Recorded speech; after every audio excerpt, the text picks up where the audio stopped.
the record, Shannon? Shannon Fergus. David?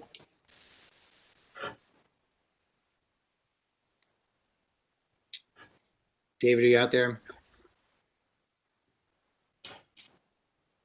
He's muted.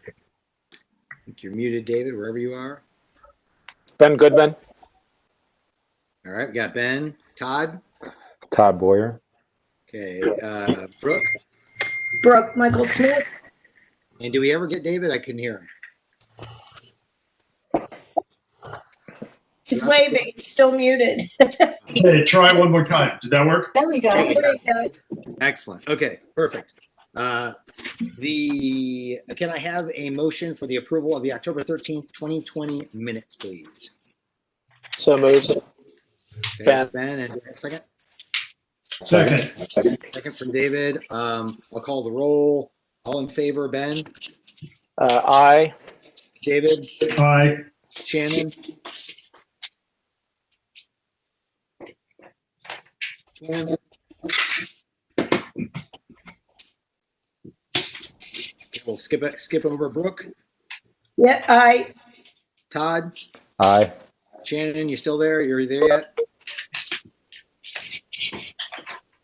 Can't hear Shannon, but I will say aye. So I think we'll just say it passed. Hopefully we'll get Shannon's audio figured out. Public forum. Do we have a public forum today, staff? No, not today. Okay, great. Staff approvals. Page 5. Yeah, page 5 agenda. Can I have a motion for staff approvals? So moved. Okay, that's from David. Do I have a second? I will second. Second from Todd. I'll call the roll. David? Yes. I'm sorry. Yeah, we'll call the roll, then we'll go for abstention. So David said yes. Todd? Yes. Ben? Yes. Brooke? Yes. Shannon? Shannon's muted. Patrick, can you unmute her? I think she said she's also called in on her phone. Yeah, if she's called in on her phone and we muted her, it's really difficult to get unmuted. Gotcha. Yeah, I've unmuted her. Or I've sent a request to unmute her. Yeah, It might I be on did. her phone.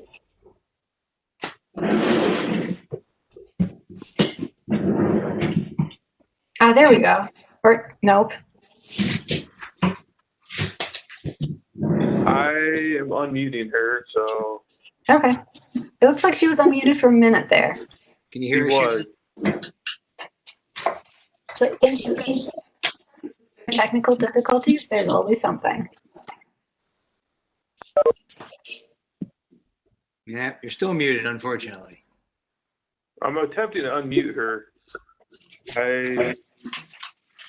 Looks like that worked, maybe. All right, one more time, Shannon. Give it one more shot.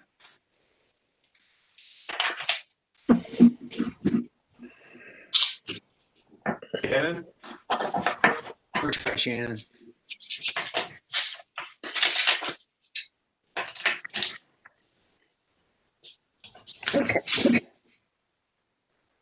Still, oh, maybe. Shannon, yes. Can you hear? Can you say something quick? Yes. Are you, Ah, can you Okay, hear here we me? go. Yes, we're good. Okay, and you said, and how do you move on the staff approvals?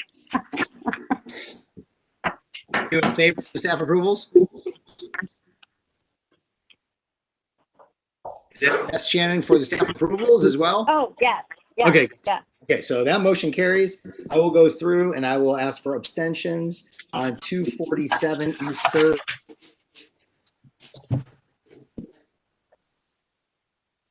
On 103 Say Avenue. On 8 North High. On 801 Hamlet. 93 Warren. On 1081 North 4th. 1063 Summit. 962 Mount Pleasant. 869 North 4th. 2050, 58, 2054 Detroit Avenue, East Detroit. And 66 East Forest. Okay, I didn't hear any, so if anybody has any abstentions that I missed, you could raise your hand right now. We can come back to you. Okay, I don't see anybody raising their hand. So it looks like no abstentions. So going back to the beginning of the agenda, we are at staff recommended applications. We've got both of those moved to staff approval. So I think we're on to continue applications. Correct, staff? Yes. Okay, great. So we are on number 3. If you want to take it from there. All right. Number 3 is 1086 North 4th. That is IV-20-02-009B. The application here is for a proposed building sign of cut flat aluminum plate letters, 2 feet 3/4 inch high in the copper plate font with the Bud Dairy Food Hall on the main entry wall for the submitted drawings. This sign is not illuminated and the letters are going to be 1/2 inch thick and painted green. This also includes wayfinding, which will measure 10 inches high and 3 feet wide. Ground signs along the north and southeast portion of the site plan, which would be 2 total. The suite signage, which each suite do have a list with the company name and suite number sign below. The company name sign will be about 1 foot 4.5 inches tall and 3 feet 4 inches wide, while the suite sign would be about 10 inches high and 3 feet 4 inches wide. Building letters at the front entry on North 4th Street are to be 6 inches high and located in the transom. From the previous minutes, commissioners recommended submitting materials eliminating the smokestack signage, which was completed. Commissioners were also concerned that the entire sign package wasn't thought out. There was an overlap of information for the suites, and businesses were encouraged. A more holistic approach to the signage at the building was requested. The commissioners wanted to see that the signs related to each other. Blade signs were suggested for the entire building as opposed to the blade and the chevron wall signs, and that was at the August 11th, 2020 hearing. Commissioners at the business meeting thought that all the documentation to have a discussion had to be submitted. There was some discussion regarding the overall site font and that all of the cohesive site font, like for the direction, the building number, all match. Staff recommends the approval of the application with the conditions that the directional signage and building address match and that the building address should be a little larger so it's easier for pedestrians to read. And the basis for staff approval are the Short North Design Guidelines for signage. And I will hand it back over to you, Jason, so we can get our applicants sworn in. Sounds good. I'm going to have to abstain on this one, so I'm going to actually turn this one over to Todd. All right. Thanks, Jason. Who is our representative for this application? Are they online? McFarland, which I thought I saw him on earlier. Yes. David Blair's here also, and I think Jim's on. Yes, both of us are here. Okay. All right. Will you, Jim and David, will you guys raise your right hand and state your name for the record? Jim McFarland? David Blair. And do you guys swear to tell the truth this evening in your testimony? Yes, I do. I do. All right, perfect. Well, one of you or both of you, if you want to kind of add any more information to the application, that would be great. Jim, I think I'll let you start from our conversation. I'll chime in with anything additional I need, if that's okay. Yes, we agree with staff recommendations on this project, and we can increase the size of the address block slightly to make it more readable for pedestrians, as well as having the fonts match to the existing building signage. So the specific font's called a Times New Roman. That's the closest match we could get. So we do agree with the staff recommendation and appreciate approval of the package. Okay. David, anything you want to add or? No, I think I just wanted to be, I think I wasn't involved, didn't listen into the executive session, but just to be clear, the Bud Dairy Company Food Hall sign on on the wall text remains as it is, as it's a logo. And then obviously I think we covered that the signage for the individual businesses that hangs below the Chevron suite numbers is obviously based on whatever the business logo is, but all the rest would match per the recommendations. Okay, perfect. Thank you. Then let's just go around and hear commissioner comments. Shannon, do you mind starting us off?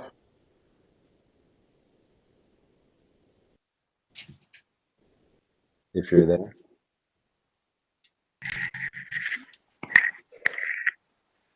If not, well, while she kind of gets unmuted, David, do you have any thoughts? I think we've discussed this over and over and over again, so I'm hoping that we can move this forward, but I would say that part of the motion should include that they will submit revised drawings based on all the discussion or all the things that staff has asked for, so that we know that we have a complete set of documents rather than some are remaining from the old design, etc. So it's very important to me that we have a complete set that is accurate and reflects what all these changes are. And I would say that maybe either Commissioner Goodman or myself ought to, with Kimberly, take a final look at it. Obviously, the project is not going to open in the next 30 days, so we have time here to get this and get this correct. All right, perfect. Brooke, anything to add? No, not really. Can we flip through the drawings by chance, just quickly?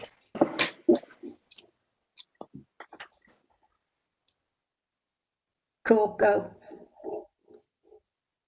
Okay. Yep.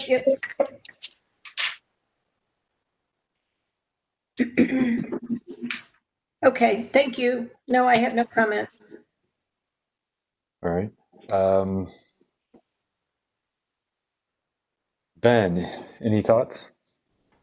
Sure thing. If we could go back to page 4.1, I think the applicant may have misunderstood concern about matching fonts for the site, because there's no way that this 1086, or I'm sorry, the Times New Roman is a good match to the address 1086.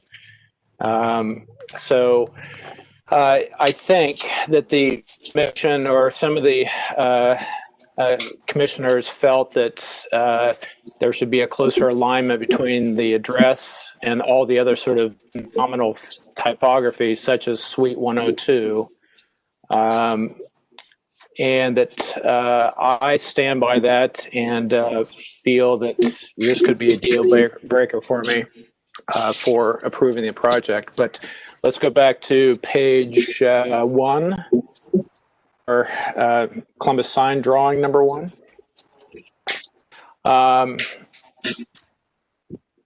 That's page 1. Okay, there we go. I continue to feel that any sort of site edge parking oriented to the motorist is more than is required for this project, and I think this is something that we should consider removing from the package. And those are my only comments. I think the tenant signage, I think that the projecting signage could have been better designed to feel more like it belonged, but in the end, if we can just remove these freestanding signs out by the curb cuts and get font corrected, I could support the project. Okay. Looks like Shannon is still muted. And then we don't have Lauren on yet. So. No, I'm here. Oh, you are. Perfect. Oh, yes, there you are. Sorry, I can't see you on my screen. Do you have any thoughts or comments, Lauren? No, do I need to announce myself? Oh, or yeah, yes. I think that's good enough. Okay, all right. You are present. No, I have nothing. Okay. My only quick comments, I think I would just follow suit with making the fonts actually match, and with a complete set that represents only what we were talking about. And then I would be in favor of removing the parking signs as well. But that one is not necessarily a deal breaker for me. So with that, I've got a couple of items for, I guess, Jim, if you'd like to kind of respond to some of the commissioner comments of one being able to put together a final complete set. If you're able to, are you able to make adjustments to the font? It looks like Times New Roman is going to be a good enough match to what the address sign is. Can you hear me? Yes, I can, Shannon. Yay! Look at that.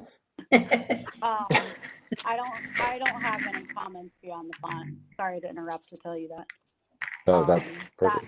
That agree that I'm fine with everything if the fonts match, but that is not the correct font. That I agree with Ben that it needs to match the address. Okay, thank you. And then Jim also wanted to kind of get your feedback on the suggestion of removing the parking signs on the site.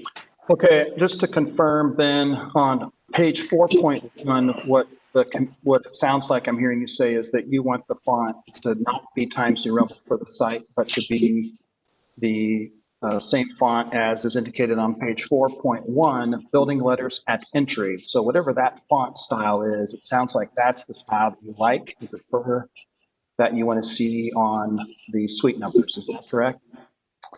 I believe so. Is that correct, Ben? Yeah, let me answer to that. I Sure. think that's a good point of reference because it's on the building already, which is a historical precedent for the building. But I think the commission would be open to other fonts that were researched to be appropriate or somehow related to the site and to the building. And we haven't seen any. So in other words, it could be some other font, and perhaps the address should be changed to Times New Roman if for some reason that had historical merit. But we haven't heard evidence of that here tonight or before, and I actually kind of doubt that it does. So the address stands tonight as a good point of reference to inform all the rest of the font. The typeface. Ben, can I ask you a question? Thing. Obviously, the address to me, I think you might be right, and I brought this up. Jim and I were talking previously, and I didn't get a response from Columbus Sign. But the spacing on that font looks too tight. Our intent would be to match the font as close as possible. That is the historical reference on the building that says the Bud Dairy Company on the existing signs on the building. I think that's what you're looking for, also. I believe that's really the only signage on the building. So our intent is to match all of the signs we are discussing now, other than the logo signs or business signs, to a font that to that historical font or as close as possible as we can get to it. In the same vein, I think we need to want to try to match the spacing as close as possible to that too. Correct? The spacing, I think, is a lot more flexible it should be for the commission. So Okay. More about the font ligatures and characters. So, Okay. And frankly, if you wanted to drill down on this now or later, I think that address is probably a painter style. And so you're either going to be faced with trying to match a painter style or find some other point of reference. I'm not seeing any good photograph of the Bud Dairy identity on this package, so I can't evaluate that on the fly. But to David's point, maybe we could follow this up later in a meeting and allow you to make the case for a new font. That would be good. I'm confused a little bit, and I apologize. It shouldn't be from my end, but on the address sign, that address sign is, I don't believe is a historical sign. It was just put as the letters that we're putting on the address above the entry door. I didn't think we had a historical reference for it. I will check into that. Okay. So we're on the same page. I think we will get back to you if we can do it in a subcommittee or whatever as the font we're using and reference what's on the building, so that you and David or whatever subcommittee wants to look at that can approve it. All right. Back to you, Todd. My second issue was just to respond to the parking situation, which we don't want to remove those from our package. It's been very important to both Cameron Mitchell and to the building owner, and they've just been very concerned about doing as much as we can to identify that, because there's, it's tight spacing off that alley into and on Detroit, et cetera, et cetera. They're trying to do as much as they can to reference that parking. We're not doing too much with it. It's been on the books for months. We discussed this, so we'd like to keep that in the package. And I would also add that these were more extensive than they are now. This is a much cleaner version than what was initially proposed with the logo as well. So I think we've already provided some, relief from what we initially were requesting. And I agree with David that this is a critical safety issue, that there needs to be some clarity with the ingress egress for the location because of the tight turns. Okay, perfect. Thank you, guys. With that, I think we've got some answers to our concerns and questions. Is anybody on the commission, would they like to make a motion or craft a motion we can work with? I'll take a crack at it. I move on. Hold on a second. I'm sorry. We are talking about 1086 North 4th Street. I move on 20-02-009B to approve project that's submitted without the parking signs, and the applicant submit a revised drawing set after a subcommittee is convened to clarify the historically appropriate font for the site. So let me just understand before I second that. You have in that motion, you are still saying the removal of the two parking directing signs. Is that correct? It's my motion, yes. Okay. Second, in order to move it forward. Okay. Is there any way to craft that motion without removing them? You could always split the motion to do the parking sign separately.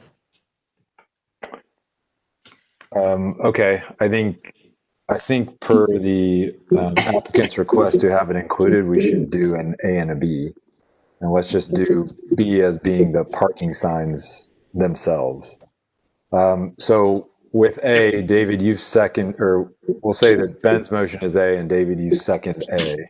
Correct. All right. So then I'll call roll for all those in favor. Shannon. Yes. Brooke. Yes. David. Yes, with the understanding that the applicant has to resubmit materials to Kimberly. I just want to make sure that that's understood. Agreed. Okay. Ben. Yes. Lauren. Yes. And I am also a yes, so A carries. And then would somebody be willing to make a motion for the parking signs? Real quick, Todd. Yep. Ben's motion included a subcommittee for review. Could I have the that would be on that subcommittee? I would suggest it's Ben and David. Ben and David, do you agree? Yes. You can't just volunteer people without their permission, Todd. Come on now. Well, they threw the names out, so I'm going.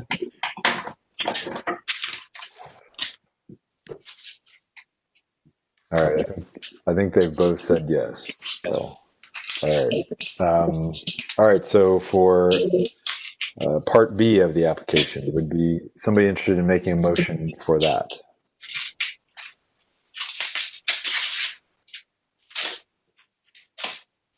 can we just pick up on Ben's piece of it, since he made it as part of the original motion? All right, well, let me recraft this. So it's as 009B-B, to approve the freestanding curb cut motorist-oriented directional signs with the following stipulation that its font also must comply with the fonts agreed to on motion A, and that the documentation must be submitted per David's request and as mentioned in motion A. And because I have the floor, I just want to add that I'm pretty sure this parking lot has great visibility and is illuminated. So I want to make sure that everybody's aware that we have very little need for these signs. Okay, thank you. Do I have a second? Second. All right. Then we'll call the roll. Shannon. Uh-oh. I'm sorry, Shannon. Really. I'm here. There you go. I'm having to do like an extra thing each time now. If we do not want the parking signs, we say no, right? We're voting in the negative. Correct. No. All right. Brooke. Well, I'm going to say no, but we've already approved them in Part A, so I don't get it, but I'll say no and assume it's all in order. Approve them in A. Yeah, we didn't actually approve them in A. Oh, okay. Without parking. Okay, got it. I say yes. I stand by my no. Okay. Uh-oh. So it was no, correct? All right. David. No. Okay, Ben. No. Warren.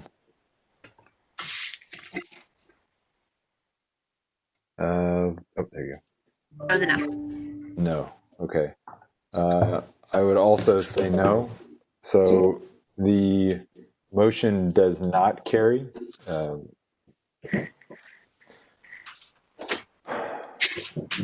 So Kimberly, what is with the application Part B not passing? What are kind of the applicant's next steps with that? So I'm first having you guys do something. We need to list the reasons why. Typically we do cite city code, and you've caught me the one time that I don't have it prepared. I'm going to assume some of the reasons are the short north guidelines. The signage should be pedestrian oriented. Correct. That's the primary reason. And as far as city code goes, you could call setback one of the issues. But I think that just per Italian Village guidelines, freestanding signs are less desirable in our community. Have to show, extra reason why they need to exist.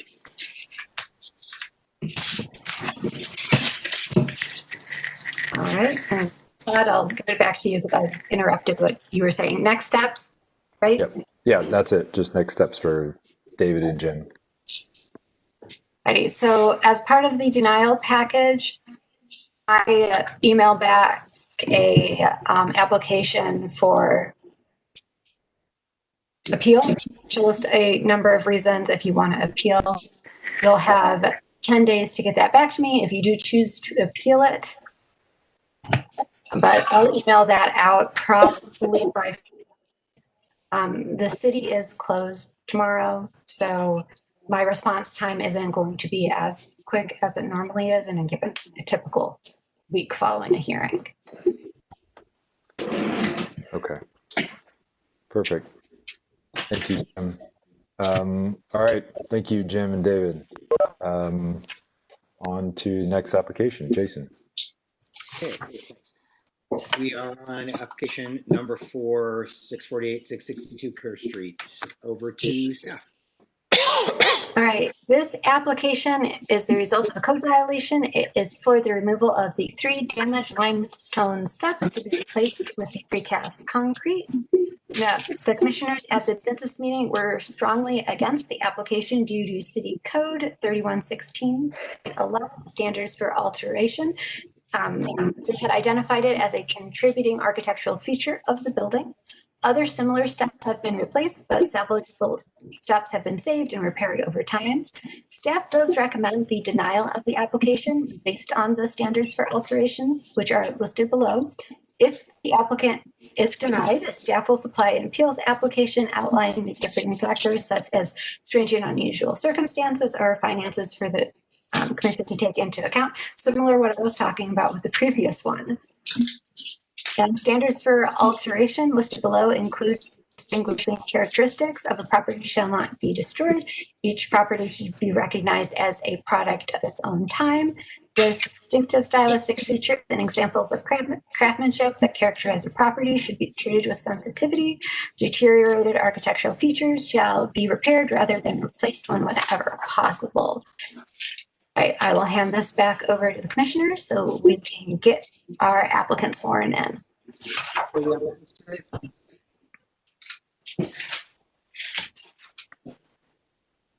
Who the applicants are?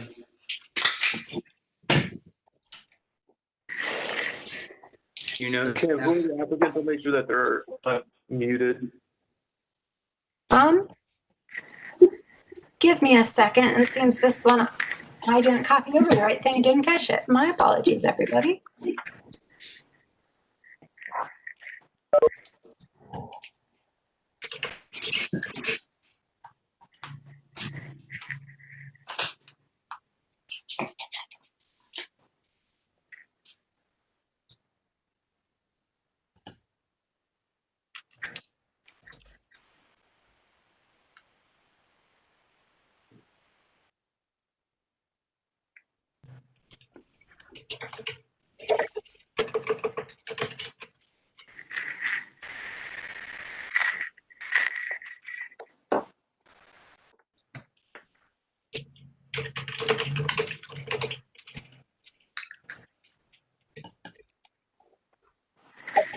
You do me a quick favor and drop the presentation.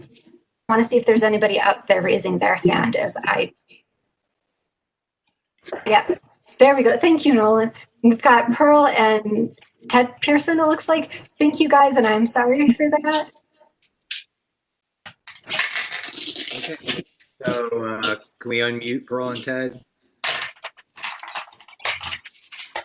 Ted's unmuted. Yep, there we go. Now they're both off. So I'll start with Pearl. Will you state your name for the record? Pearl Morgan? And you promise to tell the truth in your testimony to the best of your ability this afternoon? Yes. Okay, great. Now, Ted, will you state your name for the record? I think you are still muted. Could you try that again? Okay, we got Ted's figured out. We're not getting Ted.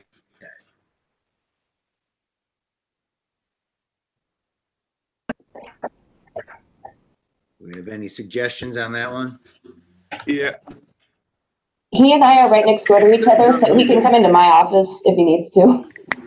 Okay. All right.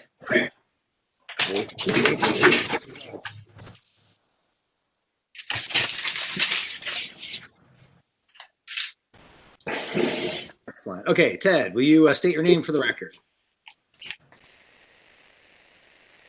You're muted And I again. think we've got Pearl muted again. If we could unmute her. Can you hear me? Yep, we got you. Ted, can you state your name for the record? Theodore Pearson. And you promise to tell the... Whoop.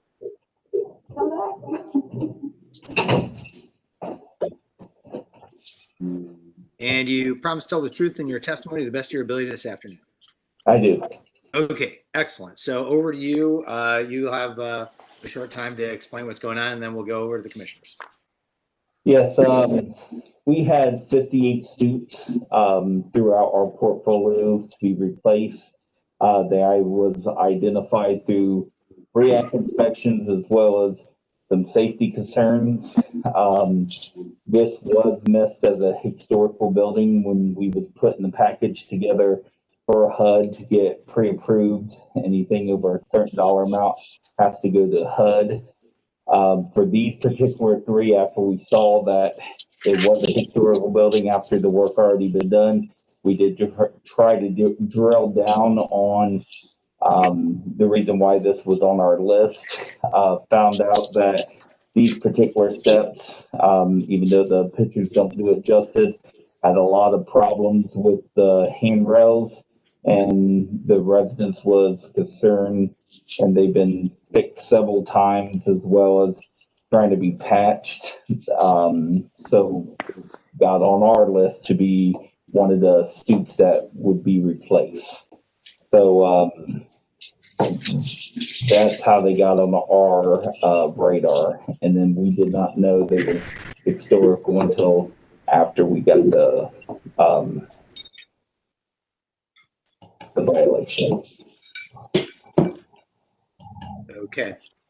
I'll go around the horn. I'll give just a couple quick comments. I commend you on your responsiveness to your tenants. Unfortunately, you are fundamentally unresponsive to the fact that these are an extraordinarily contributing feature to this building. And I can't see any way I'm going to be able to vote yes for what is a really, really uncontributing and really ugly and kind of ruinous set of changes. I won't call them improvements because they're definitely not improvements. So from my perspective, I can't see any way I could possibly vote yes. I understand that you had difficulties with these, for future reference. And also on this one, hopefully as we remedy this, the reason we're here and staff is here is to come up with mutually collaborative solutions that maintain the historical integrity of buildings while moving them into the modern age. And we understand that they may have had to be repaired and they may have had to been altered in some way, but that would have been done in collaboration with our commission and with staff to maintain the historical integrity to the greatest degree possible. And I will say that what you opted to do was to instead go the extreme of removing every bit of historical integrity. So I don't think you could have made it less historically accurate as to the solution you chose.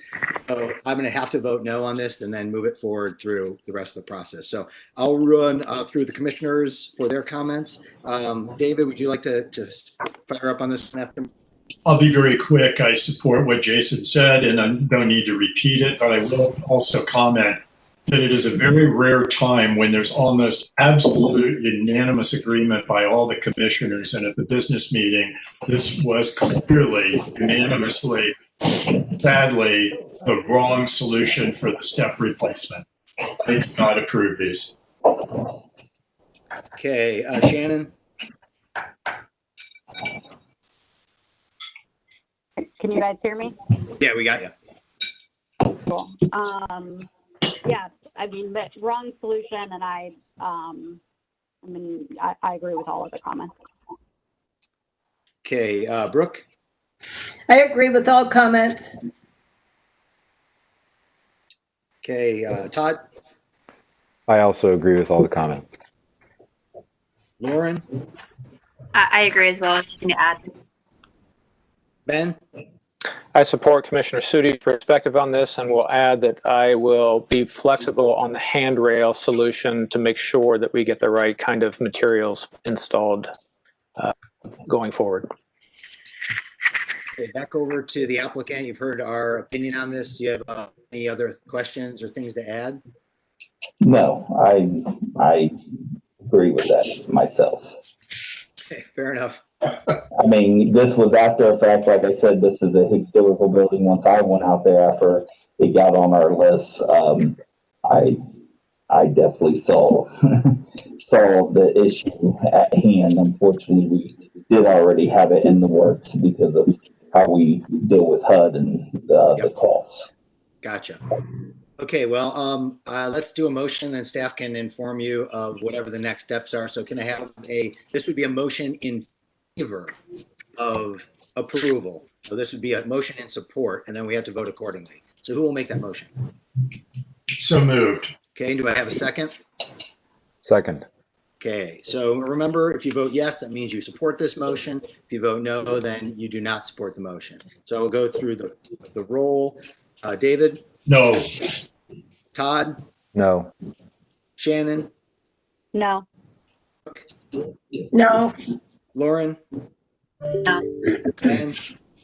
No. And I'm a no. Okay, so staff, you want to have any last words on how this one will work? Right. As I kind of mentioned in my suggestion, I will be emailing out probably around Friday, at the very latest Monday, an email that will include an appeals packet. So you'll be able to look through if you have anything that does apply for appealing. And as you probably got a little bit of a sense, the commissioners are flexible on things. It sounds like they want you to replace a couple things as well. I take that into consideration when you do your appeal, because you can always add in new materials as well. So it sounded like that from Ben, you might consider replacing the handrail for, something, but keep that in mind. I will be in touch with you and you'll get everything emailed. And as always, I'm here through email or phone if you can catch me on a good week that I'm checking that on it. Kimberly, could you put the step picture back up just a minute that we've been looking at, just for one other note that you might want to put? Actually, it's Nolan who's doing the screen sharing today. Okay, sorry.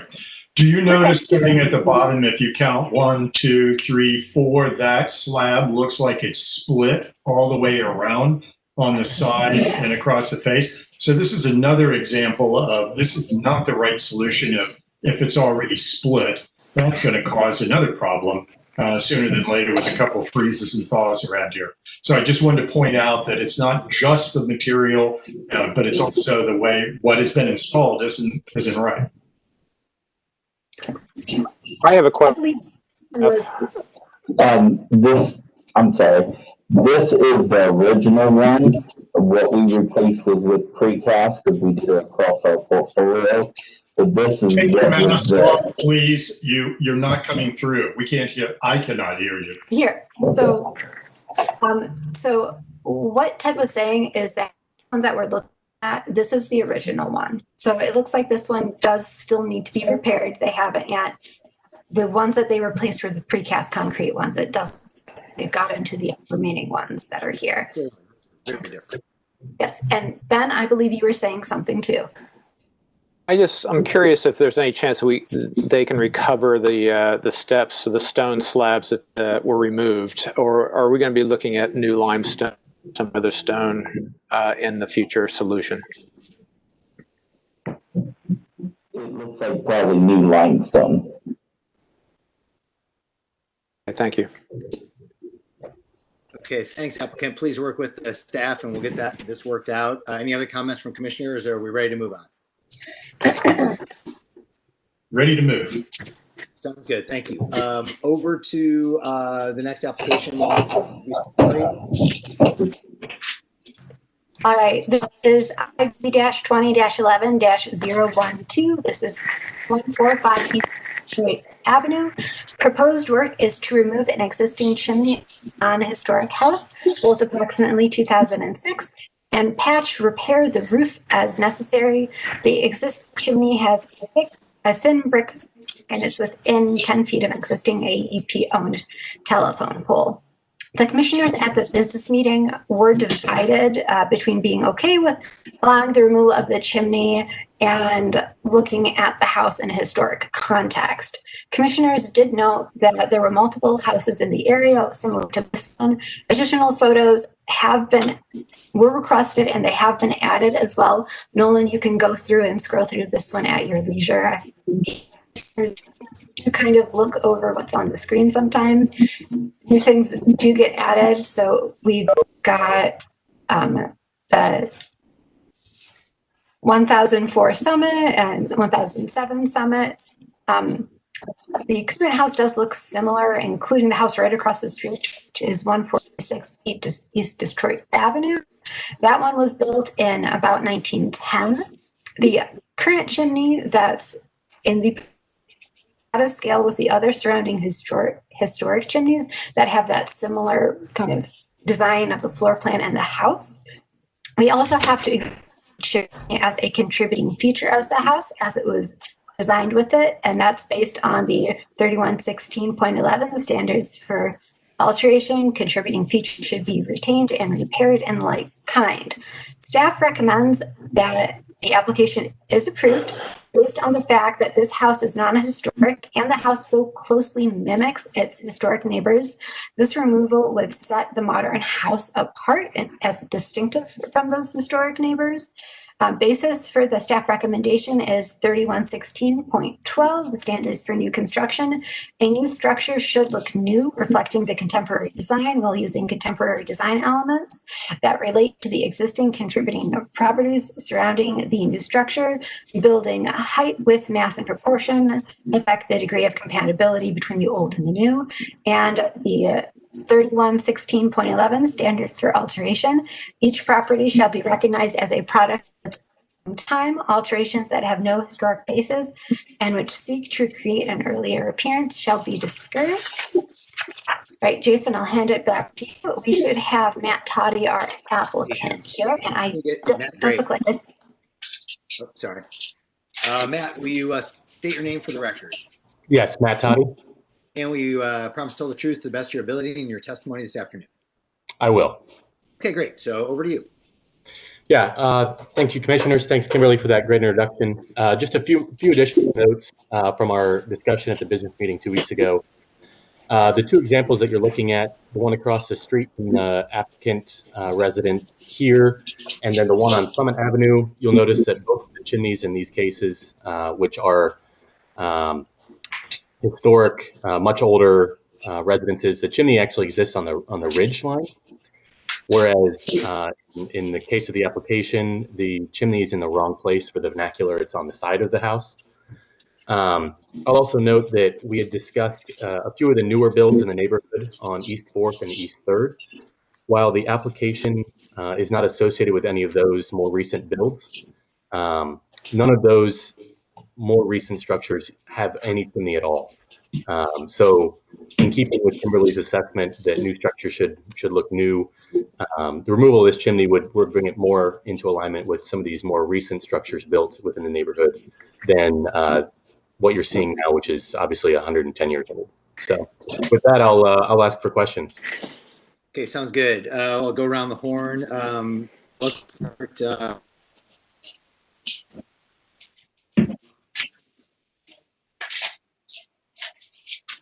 I'm sorry, you broke up. Say me? Oh, Lauren, are you okay to start with this one? Yeah, I'm fine. I understand how it can mimic other contributing structures, but in this commissioner's opinion, it's a house built in 2006. So I agree with staff and they need to tear it down. The chimney, that is, not the home. Okay.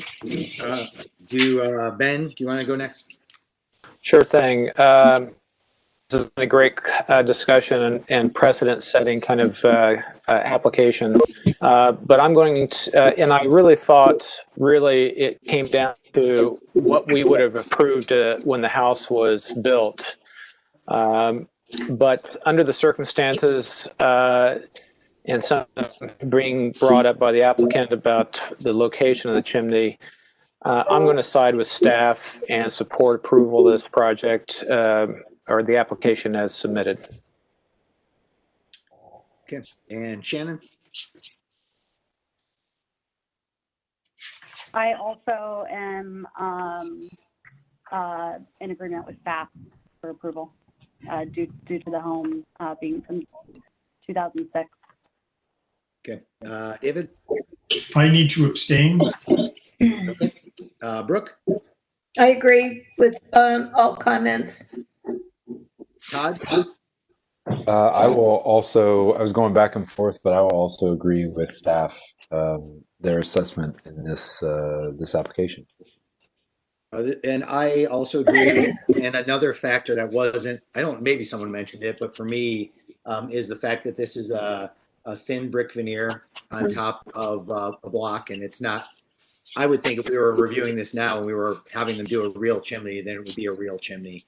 This is like a fake chimney. So taking it down is okay with me. So can I have a motion for approval? I'll move to approve application IV-20-11-012. Okay, do we have a second? I'll second. Okay, sounds good. I'll call the roll. Shannon? Yes. And I think I got the second from Todd. Yes. Ben? Yes. Brooke? Yes. Lauren? Yes. Sorry. And I'm yes, and David abstains. So motion carries. Okay, thanks a lot. Appreciate it. Good. Thank you. Okay, moving on to 813 Summit Street staff. All right, this is IV-20-11-013. This application is to extend a 6-foot wood privacy fence down the around the existing condenser, repair the front iron fence, place 36-inch tall bollards to protect the front fence and fence around the condenser, replace gravel with concrete behind the garage and incorporate a planting area south and west of the garage, leaving pea gravel per the submitted drawings, and install black OZ gutter on the carriage house. The commissioners at the business meeting requested that permeable pavers were used. The bollards go inside the fence and that a 4x4 square steel heavy-duty post was incorporated into the fence. Bollards in the front should be no taller than the existing fence and it should match the black fence.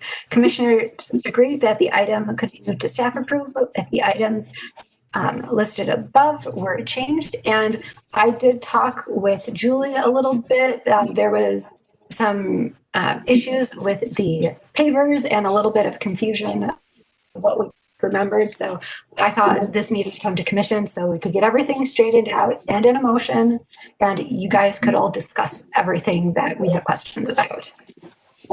So during the review of 845 Summit Street, the commissioners was a couple months ago did not allow the bollard and the fence along the alley. Only the bollards were approved, though there was discussion about potentially allowing for a lower fence. This was at the July 2020 hearing. So just something to take into consideration as we're reviewing this one. If the bollards are placed in the right-of-way, the applicant would need to coordinate installation with the Department of Public Service as well. And per the Italian Village guidelines, paving brick is the preferred surface for driveways and parking areas. Staff recommends approval of the application with the conditions that the front bollard match the color and height of the front fence, as well as be incorporated into it.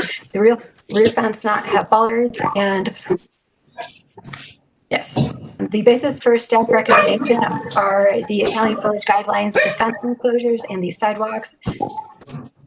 Parking areas. Staff, even though it's not on there, does recommend the use of the parking pavers as well. Okay, great. Julie, just in time. Well done. Are you anyone else going to be speaking with you today, Julie? Not on this case, no. Or Okay, actually, not on either. So I will have you state your name for the record. Juliet Bullock. And you promise to tell the truth in your testimony to the best of your abilities this afternoon. I do. Okay, so over to you. We would like to modify our application. One of the commissioners had a thought that maybe perhaps just I'll call it the support post for the fence could be 4x4 steel concrete and would act as a bollard.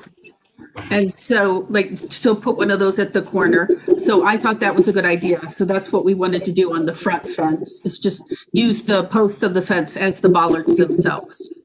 They would just be 4x4 steel filled with concrete.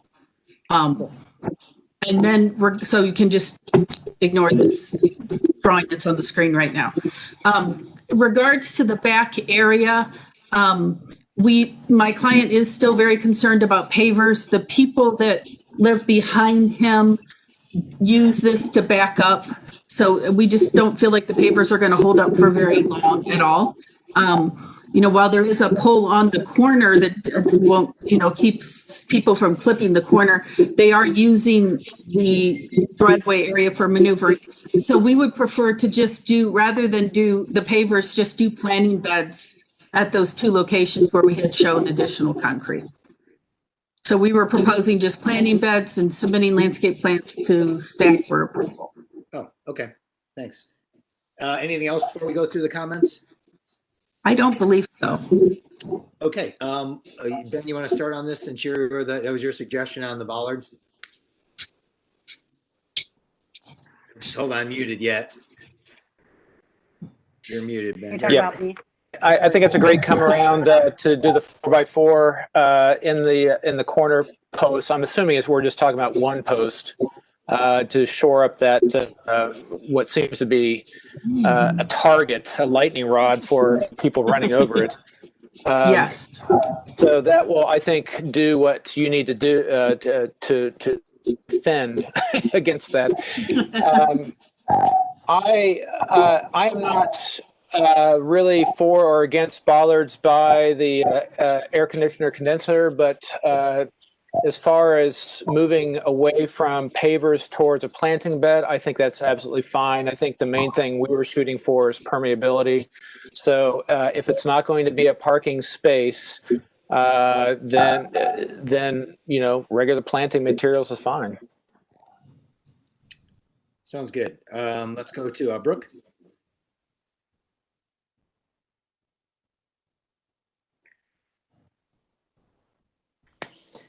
You out there, Brooke? I think you're muted, Brooke. There Yep, sorry. I agree with comments from Ben. I think the planting idea is a nice solution. So I'm fine with this. Sounds good. David? Just one comment on the front Ballard issue.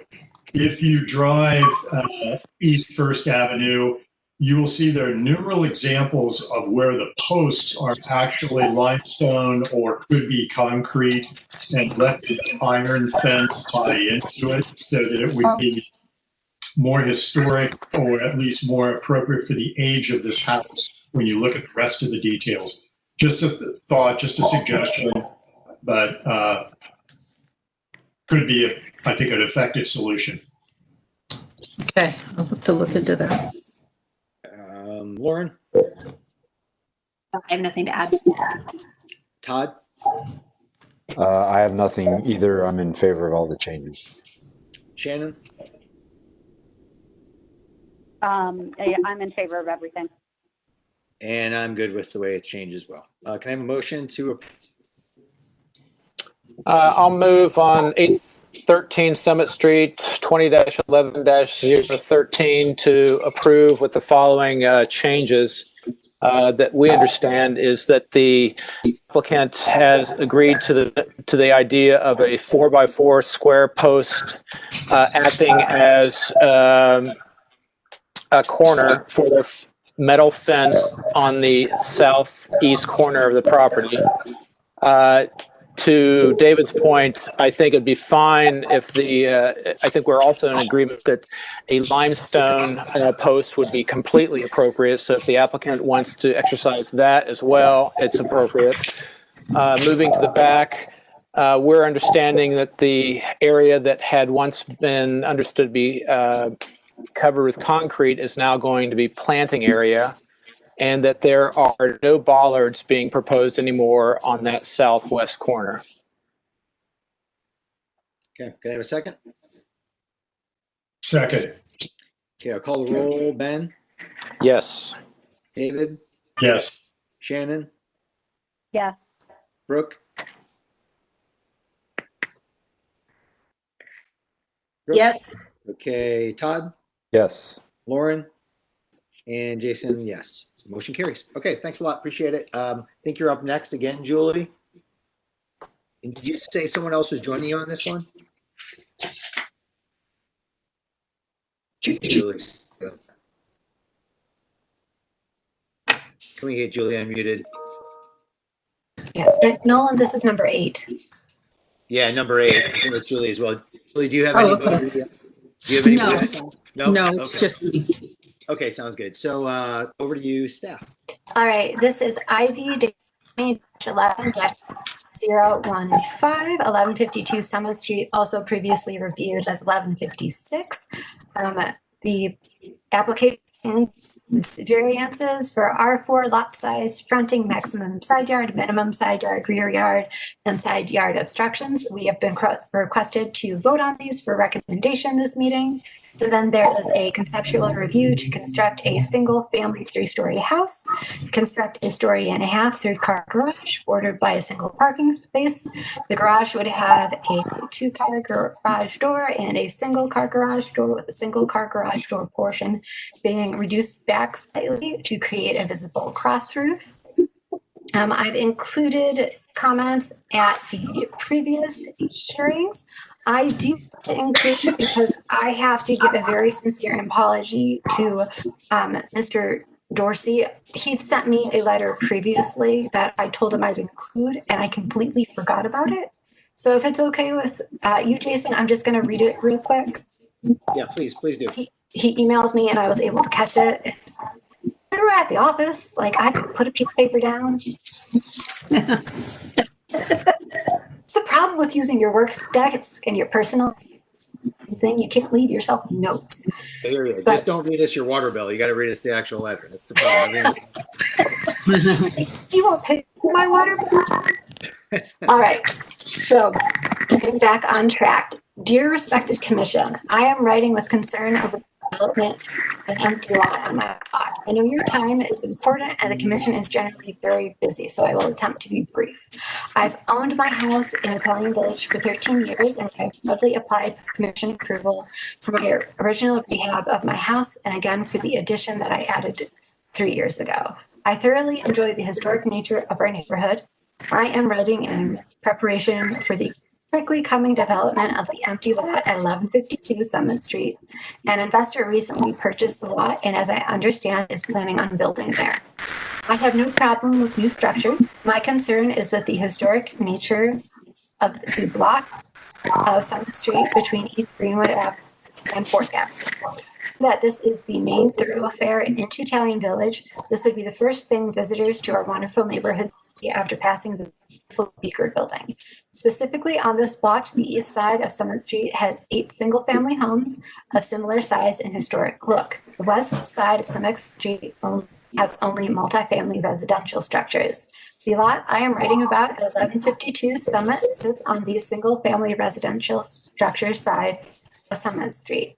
This block has had some significant improvement over the past 15 years. All the improvement was completed with consideration of the historic nature of the neighborhood. I talked to the neighbors in the area and we all agree that we'd like to see an appropriately sized, single-family, historically accurate home for our next door neighbor. Thank you for your valued time, proud neighbors, Michael and Kimberly Dorsey. And again, Michael and Kimberly, if you were watching, I do apologize for forgetting to add that, but thank you for emailing that. I'm glad I caught it in time. Staff does recommend that commissioners should offer design feedback that can be utilized by the applicant to further refine the proposal for future review. And staff basis for staff recommendation are the 3116.12 standards for new construction. To save a little bit of time, I'm not going to read over everything. Also, I should mention, we kind of breezed into it, but we are in the conceptual review section of our agenda. So everything from here on out is conceptual review. With that, I will go through the commissioners for comments. Shannon, do you want to start this one? Could I speak a little bit about the project? I'm sorry, geez. That's sorry, okay. I'm just going so fast. Yes, I know, and I have another commission hearing tonight, so I appreciate that. But could we put up the new elevations that I submitted? And I had a question. Was Mr. Dorsey's letter received before the last meeting or this meeting? I just received a copy through my email, but I think he'd sent it a few weeks ago. Well, that's what I went because and the comments on so the comments from the last commission, they had asked us to go with a more traditional character.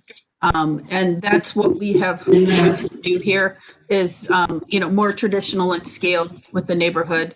There's also a streetscape. Oh, there on the bottom there where you can see. And I also was at the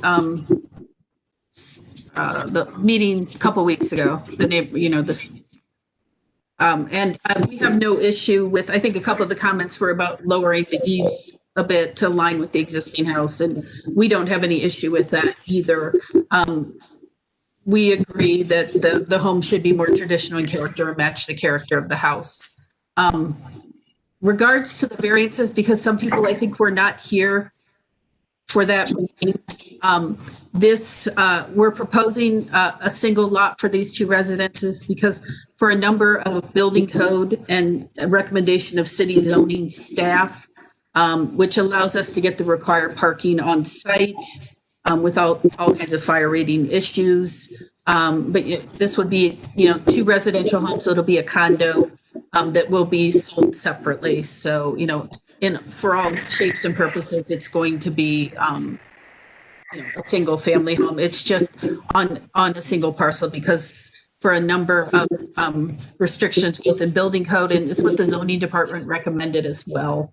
And it also avoids cross-access easements and maintenance easements and things like that that complicate matters. So most of the variances are pretty straightforward and typical for Italian Village. I don't really think there's anything unusual here. So, but I can address any questions on those. Okay, thank you very much. Sorry about that. Thank you. Now we'll go through. Shannon, you want to start? Yeah, I am okay with. All right. Unmuted. I'm sorry. Could you start over again, Shannon? We got a little coughing going on. Yeah, I am okay with the lot combination. I think I'm more worried about form than anything else. And then I think I'll let the architects do their thing with the house. I think my biggest issue with it is that it is a little bit too tall to fit with the nature of what else is going on there with the rhythm there. And, to take into consideration, what the neighbors, they do have a good point. So I think just reducing that height a little bit. Otherwise, I'm okay with everything that, on the back end with the carriage house or with the garage. Okay. Todd? I think I might have mentioned it in the business meeting. I'm okay with the variances, but yes, Julie, to the items you brought up, the eve height, the size of the dormers, just kind of bringing those all in line with the existing street kind of character. And then the only other question I had was just your thoughts about, as I look at the site plan, that the new building, the new house, sets back a little bit from the other buildings or houses, which all kind of seem to be relatively kind of a similar distance from the right of way. I was just curious if there was a reason why, or no, that house, it got shifted at some point. It sits in line with the other houses on the setback. I apologize. I did not catch that. Gotcha. Then I don't really have any comments about the carriage house. So I think that's it for me. Okay, great. Lauren? I don't have anything else to add. Too tall, lower the top structure or eliminate all the dormers on it. It just stands out. It's not blending in well.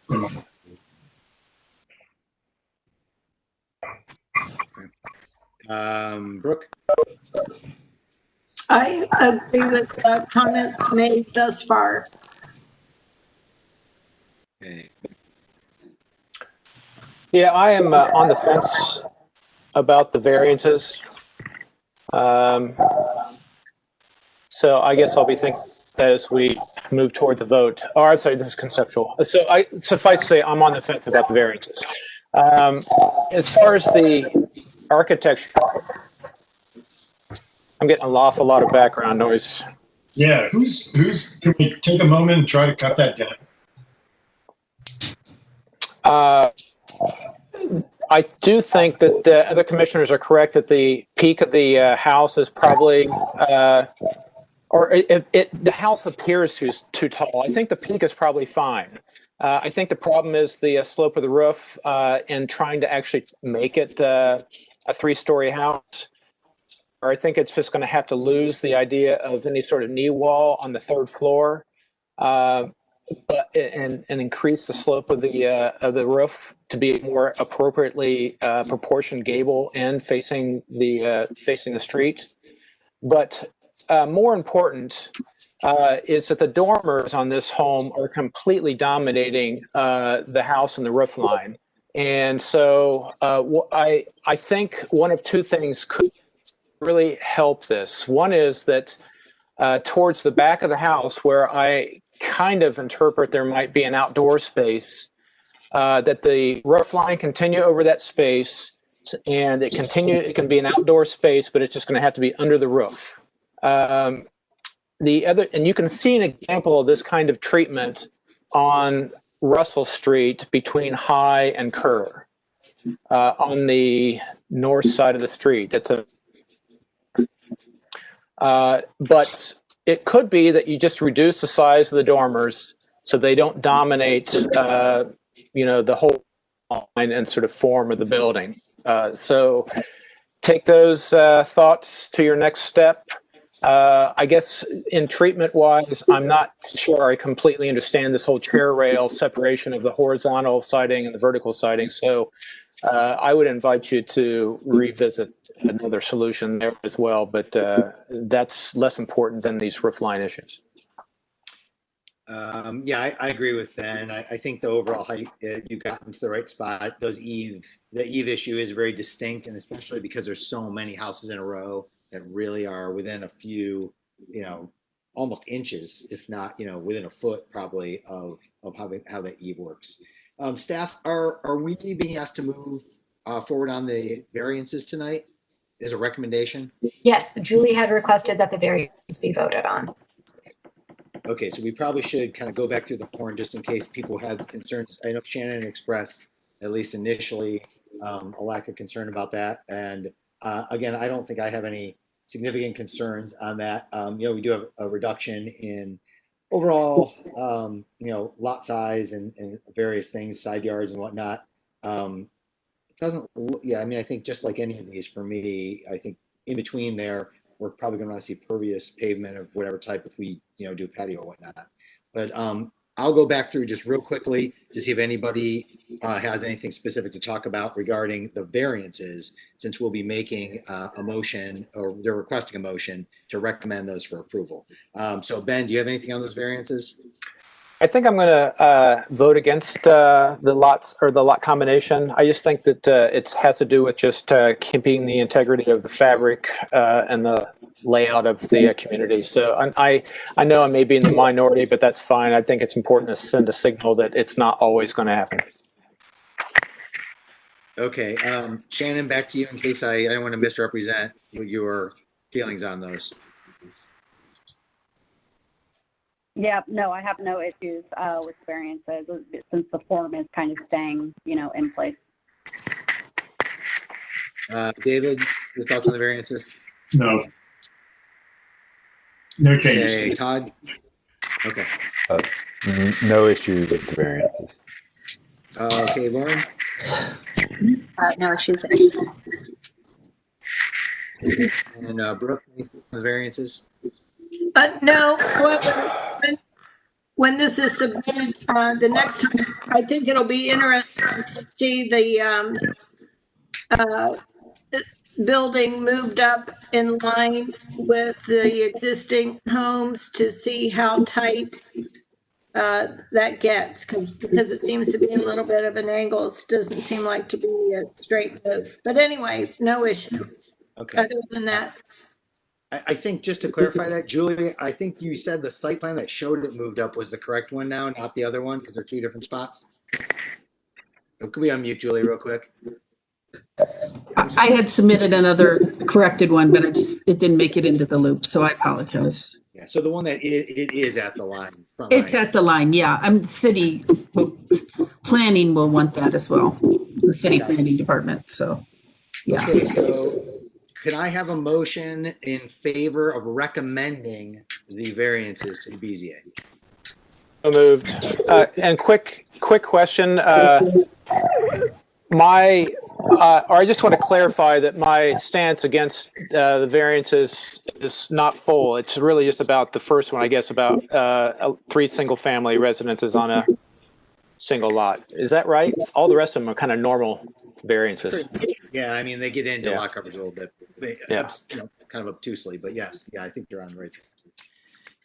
Okay, so Ben made the motion. Do I have a second? Second. That was Lauren, and so I'll call the roll. Ben? No. Lauren? Yes. Shannon?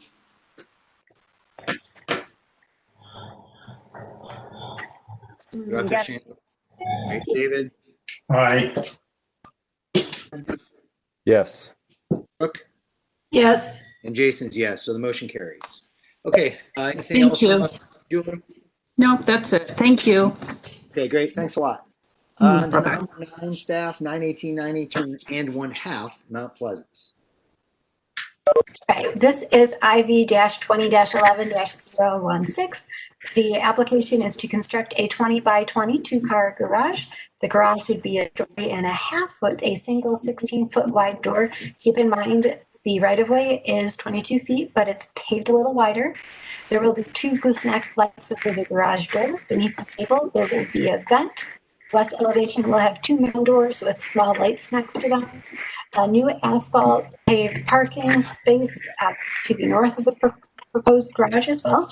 The commissioners thought the garage looked well designed at the business meeting. They requested that permeable pavers be used instead of asphalt for the requested parking space. Commissioners did request that this be moved to staff approval, but since it was submitted and on the agenda as a conceptual review, that's not possible. I don't move these after I finalize the agenda. This will need to be heard, and that's really okay if this is a very short discussion too. Staff recommends that the commissioners should offer design feedback that can be used by the applicant to further refine the proposal at a future meeting. Basis for staff recommendation is standards for new construction, the 3016.12. And again, for time, I will not read those. I do want to make a quick note with the analysis. Since the alley sounds a little on the wider side, I wanted to toss it to the commission. Should this be 2 doors instead of 1? But Jason, I will give this over to you. I think I did see Bradley on here. I do. Bradley, can you put your camera on, perhaps? Thank you. Oh, you never mind. It is. I see your name twice. I gotcha. Will you state your name for the record? Bradley Blumenscheid. Great. And do you promise to tell the truth in your testimony?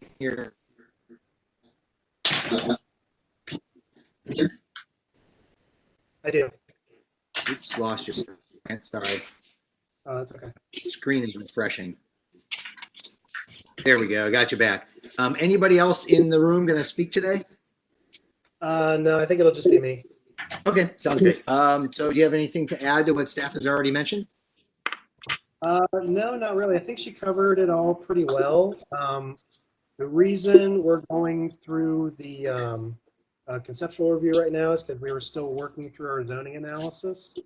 Gotcha. So we weren't able to move forward with asking for variance endorsements or anything at this time. We are planning to come before the board again in December to have our variances endorsed and get an approval from the board. But at this time, we're just looking for any feedback, any issues you guys have. I think that the staff's recommendation about using pervious pavers in the parking spot, I think that's a great idea, and I definitely think we can do that. I do know that the owner is very adamant about having just a single garage door. But other than that, we welcome your feedback. Great, thank you. We'll go through all the commissioners now. David, would you like to start? I'm sorry, I'm still trying to bring the packet up and see these images. Okay, I'll skip then, come back to you. Yeah. Sounds good. Okay, Todd, would you like to start instead? Sure. I don't actually have much to say. I think the design is appropriate. Materials look consistent. I don't think there's much I can add, and considering the single door versus the two doors, I think I could be flexible with the single door because they are still representing it to feel like two doors. I don't actually have a lot to say. I think it's nicely done. It's a good packet. Great. Brooke? I think it's a nice design, very well detailed thus far. The only comment that I would have is, and it's kind of a probably more of a personal comment than anything else. The garage door, I'm fine with it being one, but it looks a little countryish for a urban setting. And maybe you could explore some other styles of doors. Okay. Shannon? I have no comments other than, the requirement of the impervious pavers, but otherwise I think it's a good package that I hope future applicants will emulate. Very complete. Great. Ben? Sure thing. That there's a great package. I agree. Agree with permeable pavers on the side. Agree with the idea that maybe the doors shouldn't have the cross brace on them. We typically see those garage doors in the neighborhood. And then finally, just on the roof,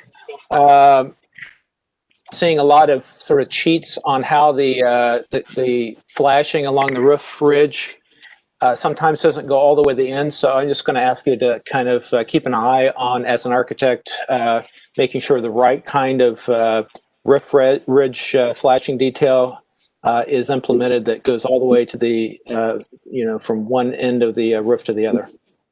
Okay. And Lauren? I agree with what all the other commissioners have said, so nothing to add. David, did it come up? Yep, and it's a nice packet. Okay. I don't have anything to add either. So I think just work with staff, and it sounds like you're on the right track. If you do have variances, then you will have to come back with us for a recommendation. The rest of it, you may or may not have to come back. Yep. Yeah. We've gone through the zoning analysis, so we will be back next month for the variances. Sounds good. Okay, thanks everybody on that one. Appreciate it. We'll move on then. Just staff, they will need to come back for approval on this. Well, yeah, that's what I said. Work with staff, and however, that would have to be an approval application next month. Be on the agenda for approval, whether it makes.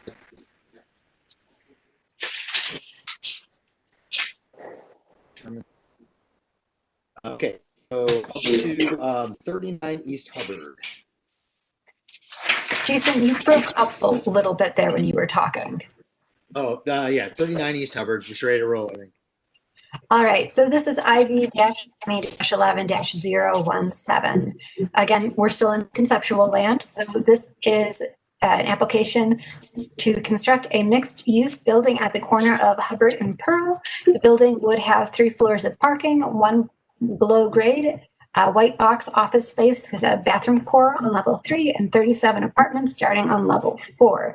The apartments are flats on level 4 and 5, and 2-story at level 7. The proposed building height to bottom of the roof structure is 91 feet 9 inches. Commissioners at the business meeting thought that this design was significantly different from what was previously approved. Commissioners disliked that the balconies did not engage the park. There was discussion about how the porch's balconies were good as they engaged the space and gave a feel of safety. There was concern about the front door and it not feeling like a front door. The commissioners requested that the current status, requested the current status at the end of the park. And we got really lucky because Alex Sauersmith, who was the host and screen sharer at the business meeting, was actually dialed into that. So he provided an update, and I emailed that to everybody. So you guys should have what their the status is on that. And I did get a couple comments back, which I forwarded on to him as well. So he's aware of those comments too. HPO staff has requested to supply the previously approved designs. I sent out an email with what I scanned from the office last week, I do believe. It's also included in this packet. And then you guys received an email today. Our applicant also sent along their full digital drawings as well. But since that was a little bit larger, I just gave you guys on screen what I had in the file. So you guys can look at the digital ones, but we've got them here too. Staff recommends commissioners should offer feedback so our applicants can take that into consideration for a future hearing. The basis for staff recommendation is the standards for new construction, the 3116.12. And I'm not going to read that to save time on everything, but I essentially listed everything there. So rhythm, height, the normal things we take into consideration. Jason, I'll give it back to you. Okay, sounds good. Looks like we've got some folks here. Who is going to be speaking on this one today? Mark, who else? Anybody else besides who's in the room? I will be. Tyler Cole, Derek Bonar, both companies. Great. And you both promise to tell the truth in your testimony to the best of your ability this afternoon? Yes. And our architect should be. Yeah. Oh, I see. Yes. Could you state your name? Daniel Stiers. Okay, we got two folks. And Gotcha. Abby Stiers. Yeah. Thank you. Staff, did you get both of those? Yes. Okay, great. And then do you both promise to tell the truth in your testimony to the best of your ability this afternoon? Yes. Okay, great. So over to the applicant group. Okay. This is Dan Haynes. We listened in on the business meeting, so I'll try to walk through quickly what we have discussed on this project. So what we've done on the project is prior to the previous scheme, we've gone back through and we've looked at ways to increase the parking so that we can figure out a way to both get office in there and to sort of have a better ratio of the units up above. To do that, we now have one level below grade, one level above grade, and one level at grade and one level above grade. And the next level up is an office level. Maybe if we go forward in the images, might be helpful as we discuss this. And then we have multiple levels of apartments up above there. Let's go to the next slide, if we will. If we can go to sort of our images, it might be helpful. So we've sort of set the height of our building based off of the existing the hotel line of where it switches to the brick, and we're carrying that back around through there. The next slide, I think, is going to be the view. This is where we're at, looking from Pearl and Hull, just the south piece of the site. We're trying to get balconies out to get us views and views back to the south as well. The base we're looking at is a cast stone with the materials up above being a glazed brick. We also have an underside of these balconies that we're looking at getting a wood-like product on, and with glass rails. The base 2 levels and all sides we're looking at for the garage of that being a glazed fill-in, and the patterning on that we're still working through, but it's going to be a frit or some kind of material so that we can get light in, but the direct views into the garage will be diffused. If we go to the next slide, kind of the view on the park. Right now, we've got our full ground 2 levels filled we've got 2 lobbies on the south and the north that go out, and he works with the sidewalk system to get us to the park.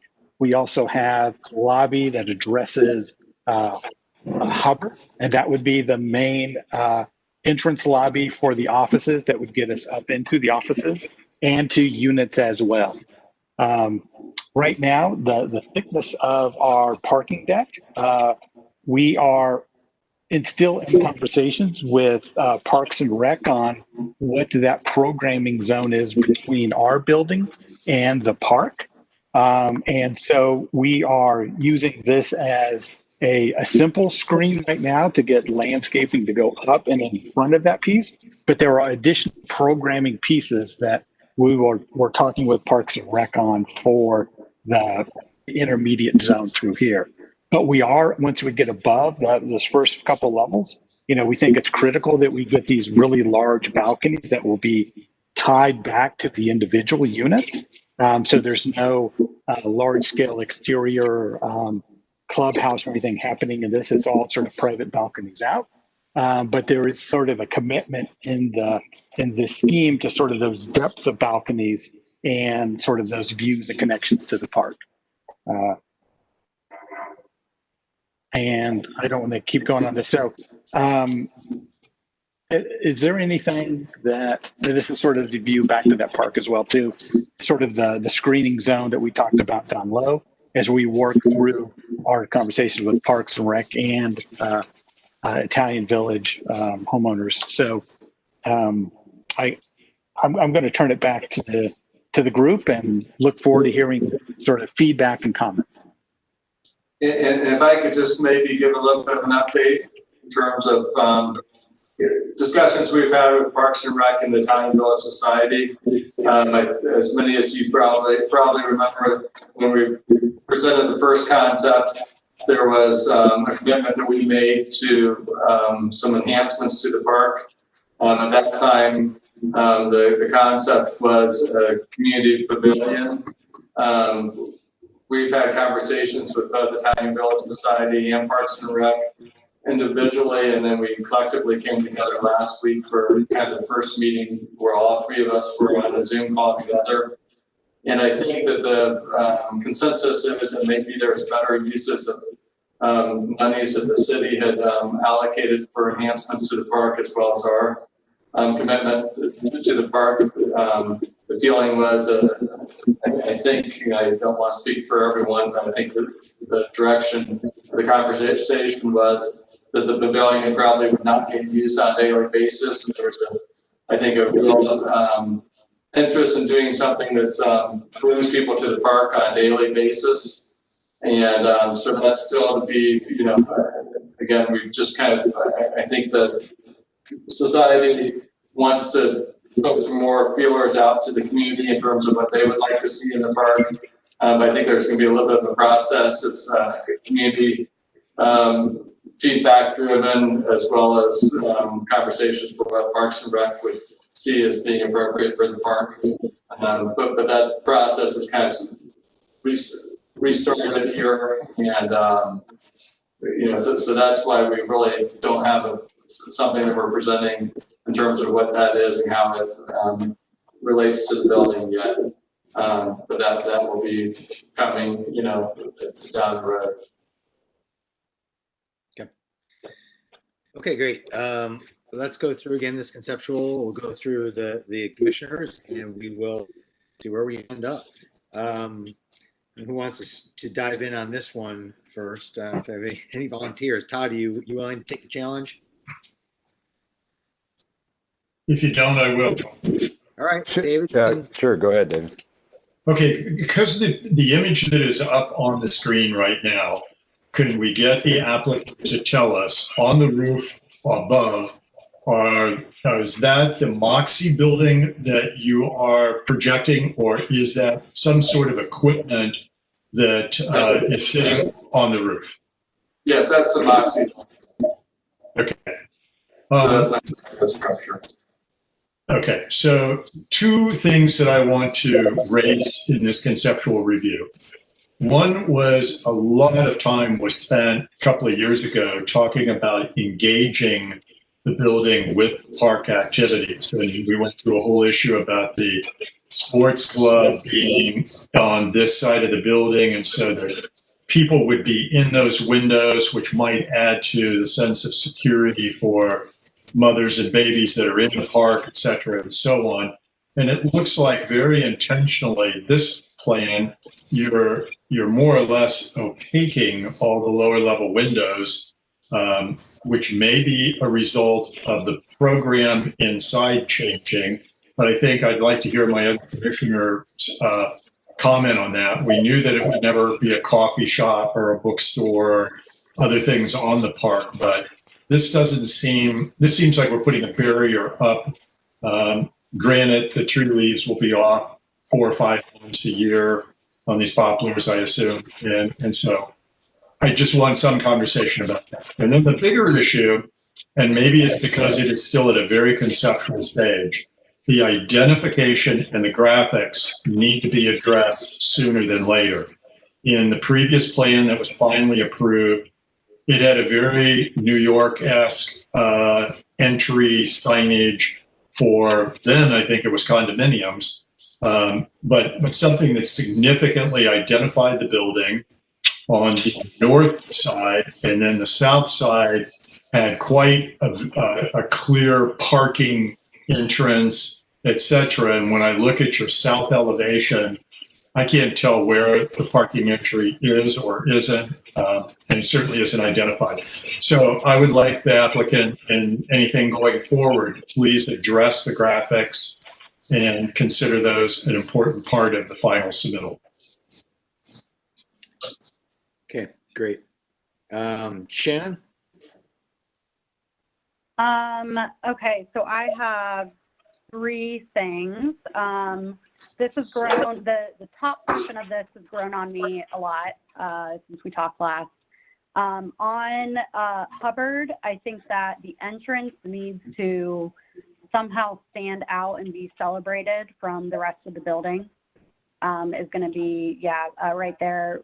Not even on the park side, the entrance on the park, but more on Hubbard. Somehow that needs to look like the entrance to a building to the pedestrian. I am incredibly concerned about having parking facing the park for various reasons. I mean, beyond activation, there's also the fact of having kind of that open parking garage. There's design and safety concerns that I see. I would personally not feel safe there at this time of night, at this time of year, just walking by those trees with that parking garage there. And that's in a public park. That's not fair for us to do to people. So that is definitely going to have to be, I don't see a way forward having you all keep parking in that area. I think that's going to have to be some type of activated space. I just don't see a way to gain my support having parking be on the park like that. And then the third thing, which is related, is that it sounds like from what you said, the third story of the lower portion of the building is in fact office. And if that's the case, I would not want that to continue to be screened by the vegetation that it's currently screened by.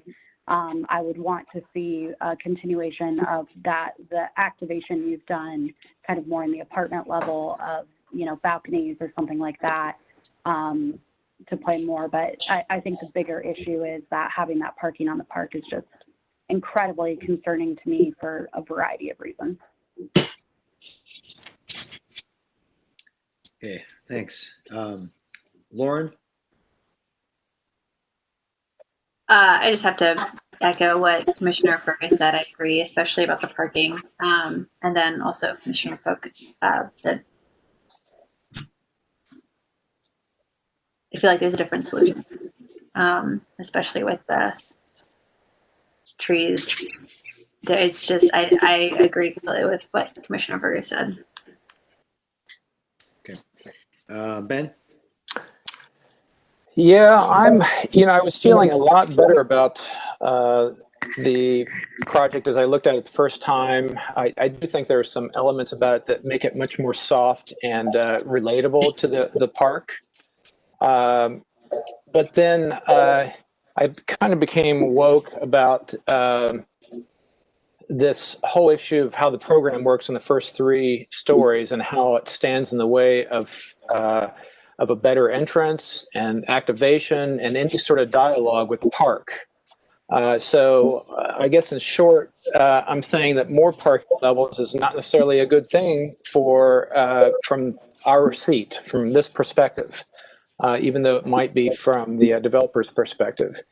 You know, as I walk by this park, which I do often, it's very clear that so many residences and their entrances face the park. They may not be right on the park, but you know, right across Hubbard, right across Kerr, and right what is it, Hall Alley, I guess, all have porches and entrances that overlook the park, and this project does not. So barring any sort of Hail Mary, super fantastic solution along the park edge that creates some sort of esplanade and sort of an existence or sort of activation, I am now feeling kind of skeptical that any sort of activation in this program, the way they have it stacked, can be appropriate for the park. So, you know, so the news is good, yes, in some ways architecturally, some improvements, but I'm feeling a little pessimistic at the moment for the context. That's all. Brooke.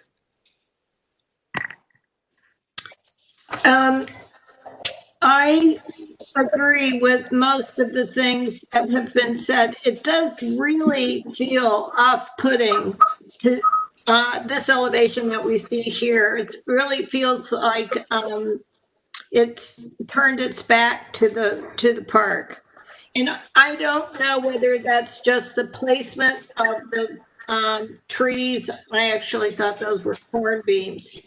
And so my first thought was to study the placement of those, and maybe they're at the column locations rather than in front of the windows blocking any kind of view. And then I do think it's very difficult to understand entrance. And if you could articulate the entrance maybe with a canopy or something that's a little more distinguishable, I think that would, from just from a neighborly perspective, that would help improve this. I kind of like the building, and I frankly don't remember seeing this before, so I might have missed that review previously.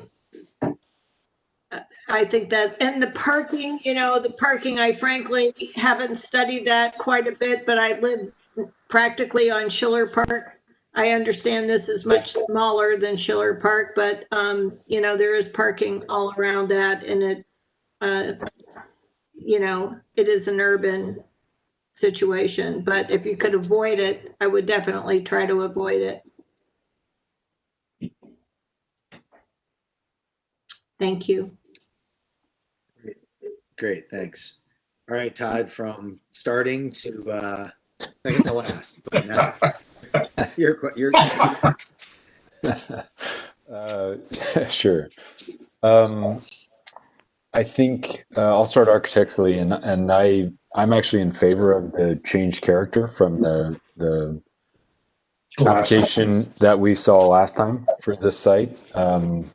I like a lot of the architectural elements that are what Ben said, kind of referred to the softening of the edges, which I think starts to bridge the gap from the traditional high street big building to the residential neighborhood. So I like that. I think some of the material choices help in that transition, which I think we'll continue to want to keep an eye on what that actual wood material becomes. And, you know, making sure the glass rails are as thin as they can be. But what I really like the more formal relationship this building has with the park from 3 floors up, and appreciate the kind of floating nature of the roof and the balconies. I think it's just it's a nicer, has a higher quality feeling than kind of what we've been looking at on High Street. So I really like that.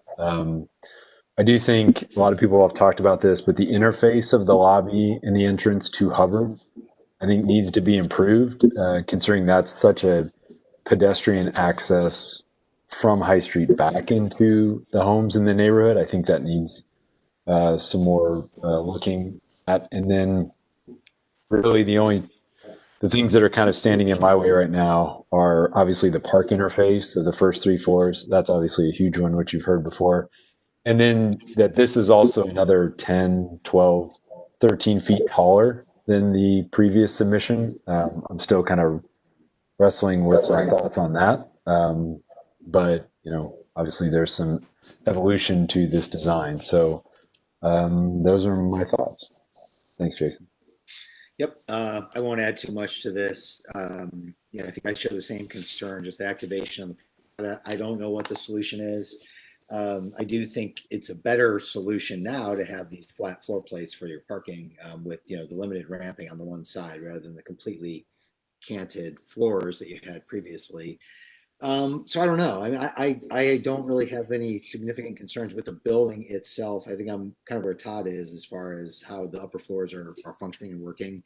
And I think there's got to be some kind of solution for along the park. I don't know what that is, but certainly some way that we can make it not sort of a blank impediment of a wall, just like every park, but especially this one. I know, certainly there are security concerns, and we want to make sure that it feels friendly and it feels inviting.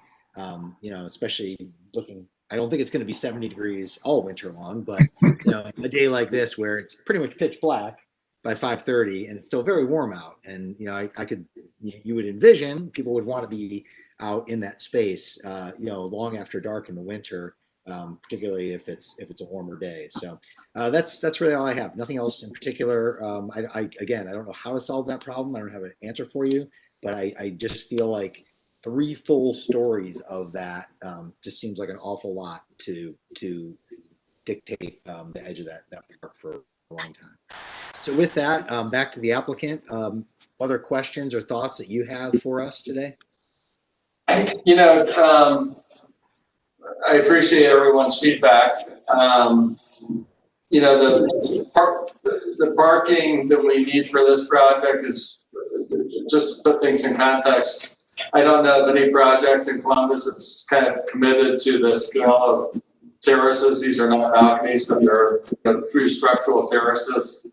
They're covered, and I know you're not driven off of the economics, but we have to make them work. And being able to have adequate parking for the commitment that we're making with these terraces will be something that we have to, is a challenge for us. So just putting that in perspective to the kind of commitment terraces allow in terms of engagement to the park. We will go back and kind of brainstorm our thoughts on how we can respond to the feedback that we've got. But that's this is going to be a very expensive building to develop. Much more expensive than the buildings that you are seeing by others on the develop of this magnitude. So that's our challenge. Is to support the project, we need to have parking. For the residents that have been paying for this type of experience. So. And following up on that, we want to make clear that those trees go up maybe a little bit too high in the rendering that you're looking at. The 3rd floor there is office looking down. So part of our thought by providing the number of spaces we're providing is that, we try to make all of our developments, these mixed use 24/7 developments, to really engage the neighborhood all day. So having an office with the residential requires more parking, and that was a lot of our thought process behind that. Okay, yeah, I appreciate that. I was not clear on that. So it's the first 2 floors, and then the 3rd floor that's behind the tree, that is activated full office space windows, correct? Yes. Yeah, and we will actually want that to be, we want those offices to be visible to the park and the park visible to them. I mean, so that's, there's a disconnect probably on the rendering. We see that's being a very valuable experience for the office user. The one last question I have for you is, I think I understand this, but on the rendering, if we could just go to the one that's one page before that. I just want to be clear about these entrances to the garage. I assume those two kind of black boxes, those are garage doors, or three, I guess? Yes. Yes. And then the one the small garage door you see along the alley there, we're actually putting the Eagles trash, the restaurant from the Eagles trash in there to really try and clean up that alley. One of the things that we think is really problematic with these blocks is kind of all the dumpsters and behind some establishments that are south. I think there's just a hodgepodge of stuff that's happening behind those buildings that's probably never been approved. So as Tyler said, we're looking for solutions to get the dumpsters on our related properties off the street. Up the street with the Lincoln garage, we've put in a dumpster accommodation for the building where the Lux is. Trying to clean. We think that alley space could be a really nice experience that could become better lit and get rid of dumpsters. And I think that's a challenge for the community. But I think we have solutions with our buildings here, and we're hoping that there can be a dialogue with other neighbors in terms of how we clean up the alley. Yeah, good. That's great to hear, because that's certainly a challenge, no doubt. That's great. Okay, well, thank you very much. We appreciate it. Staff, what other comments do you have? No additional comments from staff. Just if I could ask for two other comments real quickly. One, because Lauren and Brooke were not familiar with the previous project that had been approved. We might just want to remind everybody, we spent quite a bit of time talking about this blocking the west sun into the park. And to hear Todd bring up that this is 13 feet higher, if I'm correct on that, might be a consideration that the commission wants to take a look at. The second one was, could we go back to the view from the park's edge? In other words, looking down Hubbard. Show me the entrance from that one. Would the applicant entertain at all taking the bottom three floors, which reads almost as a structure, and slightly change either the material or the color of what's shown white now? It would help this not be one massive big building, but actually a smaller building with a section on the top of it. Could we ask that you at least consider, we don't know what this white is yet, I don't think. And so it may be a placeholder, but could you look at possibly changing the lower level color or material to fracture that a little bit more and not make it quite as massive as it appears on the park? We can do this. We can take a look at that and see what that would look like, certainly. Yeah. Our vision for that has been more of a limestone feel to the base, is where it's kind of our placeholder at this point.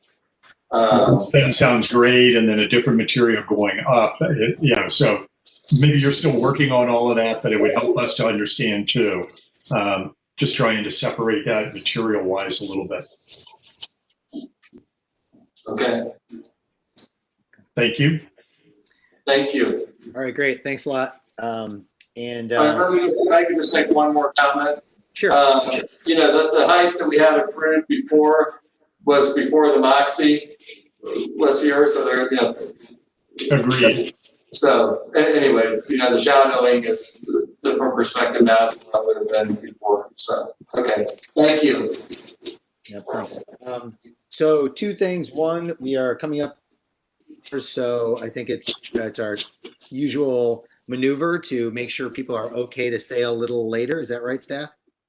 Yes. With a show of hands, who's okay to stay on the line for these last two cases? Yeah. 30 minutes. Let's put a 30-minute cap on it.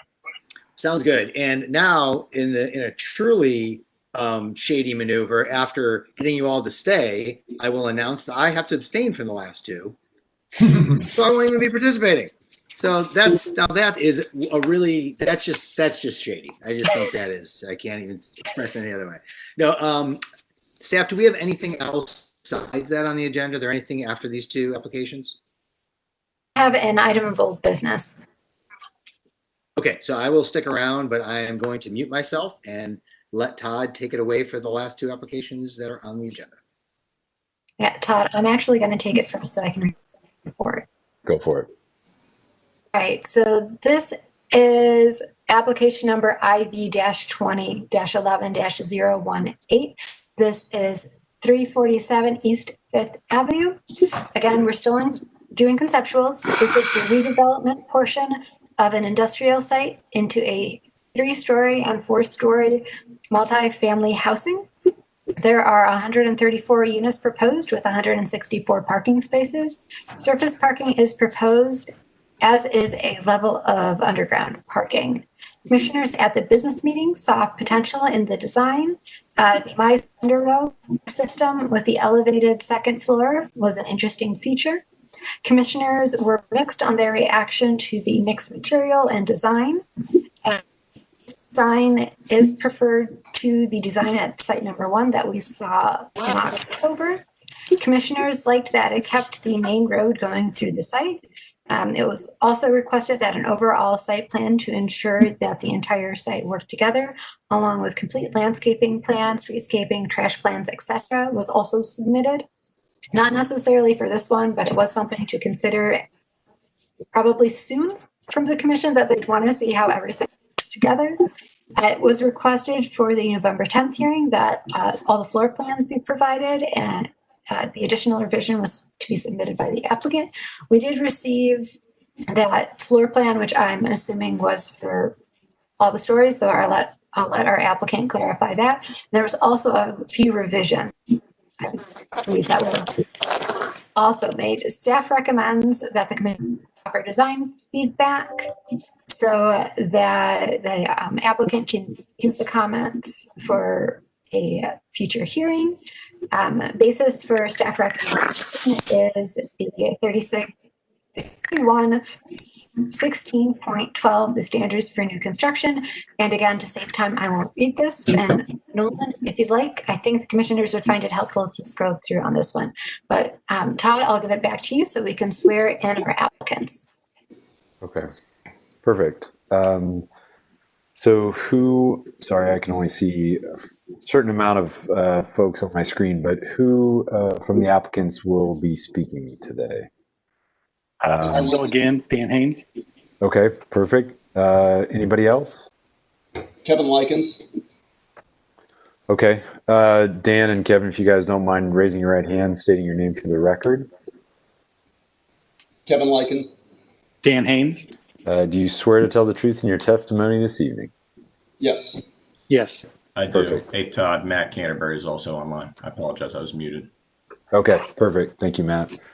All right. If you guys want to give us any additional commentary, go for it. Okay, this is Dan Haynes. I think most of us was on that business meeting. We did take the opportunity to try to get some feedback that you had to sort of quickly incorporate into the discussions. So what we've looked at is, if we go maybe just to the, just to briefly describe how the project's laid out. We've got a 4-story building that's on the east side of the grant piece, and we've got 2 3-story buildings on the west side. The idea is that we'll be stepping down from the larger scale factory that's there to the 4-story to the 3-story to blend back into the neighborhood. We're trying to get parking off behind the 2 buildings, sets of buildings, and we're going to get parking on the street as well.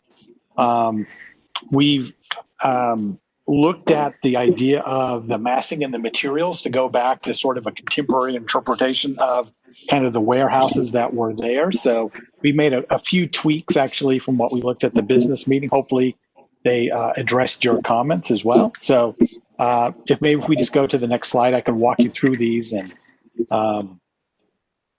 maybe even the next one here.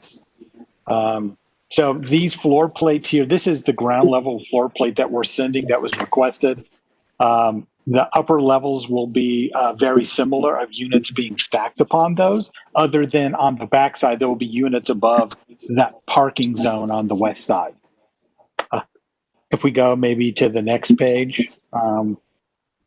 this right here is the 4-story building. The center of it, we were thinking that this is the warehouse, and we've got the middle entrance in the piece. We've added some additional simple hoods above the entry doors that are happening at grade level. They are 4 levels of flats as we go up.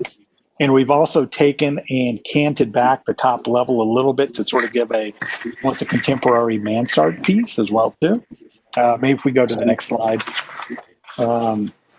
This is sort of at that same building, just looking down the row, we get a better understanding of where, sort of those doors are. I think one of the comments that we had last time was sort of the surrounds around these. We made them a little bit simpler, just sort of kind of a little more warehousing with the simple roll lock at the base. Next slide. Here we see that extension above the ramp that goes down. And we're looking back in, and then on to the left side, we're seeing those 3 stories as well. If we go to maybe to the next view for those pieces, here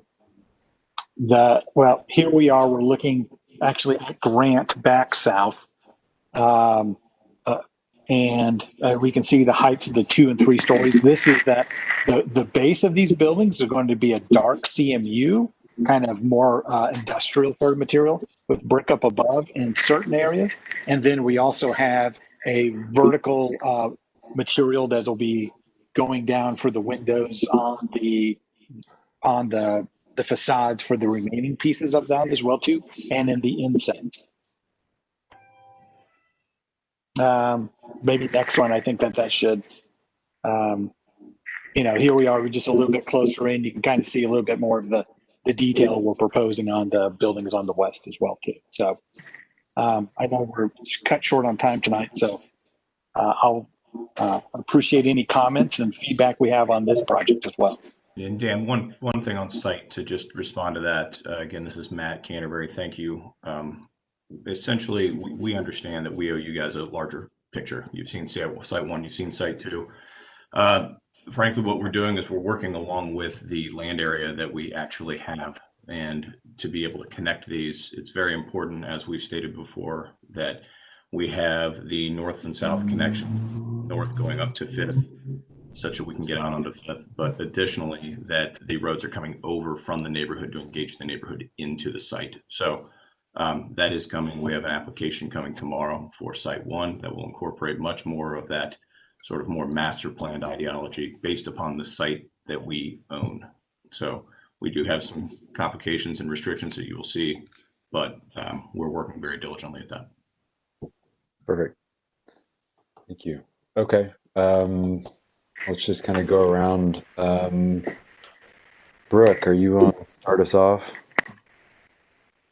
Any thoughts?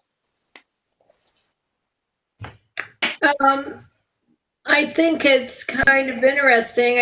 The renderings are nice. Some of the elevations, certainly not this one, but they feel very flat to me. And it feels like, even though it's emulating the warehouse kind of feel, it just feels too flat almost. Or maybe there's I get the mansard thing. You certainly don't want it to look like a mansard roof, and that simple little kickback may not be enough. But you don't want it to be a mansard either. So I don't know. This elevation feels very flat to me. But I get where you're going, and I appreciate the composition that's coming along. That's all I have to say. All right, perfect. Shannon, anything to add? Matt, I appreciate your comment about the master plan, so I will kind of reserve any comments on that for now. I like how Brooke described that view as flat. I think potentially there just needs to be a broader change in material. I think you do that a little bit more successfully on the 3-story buildings.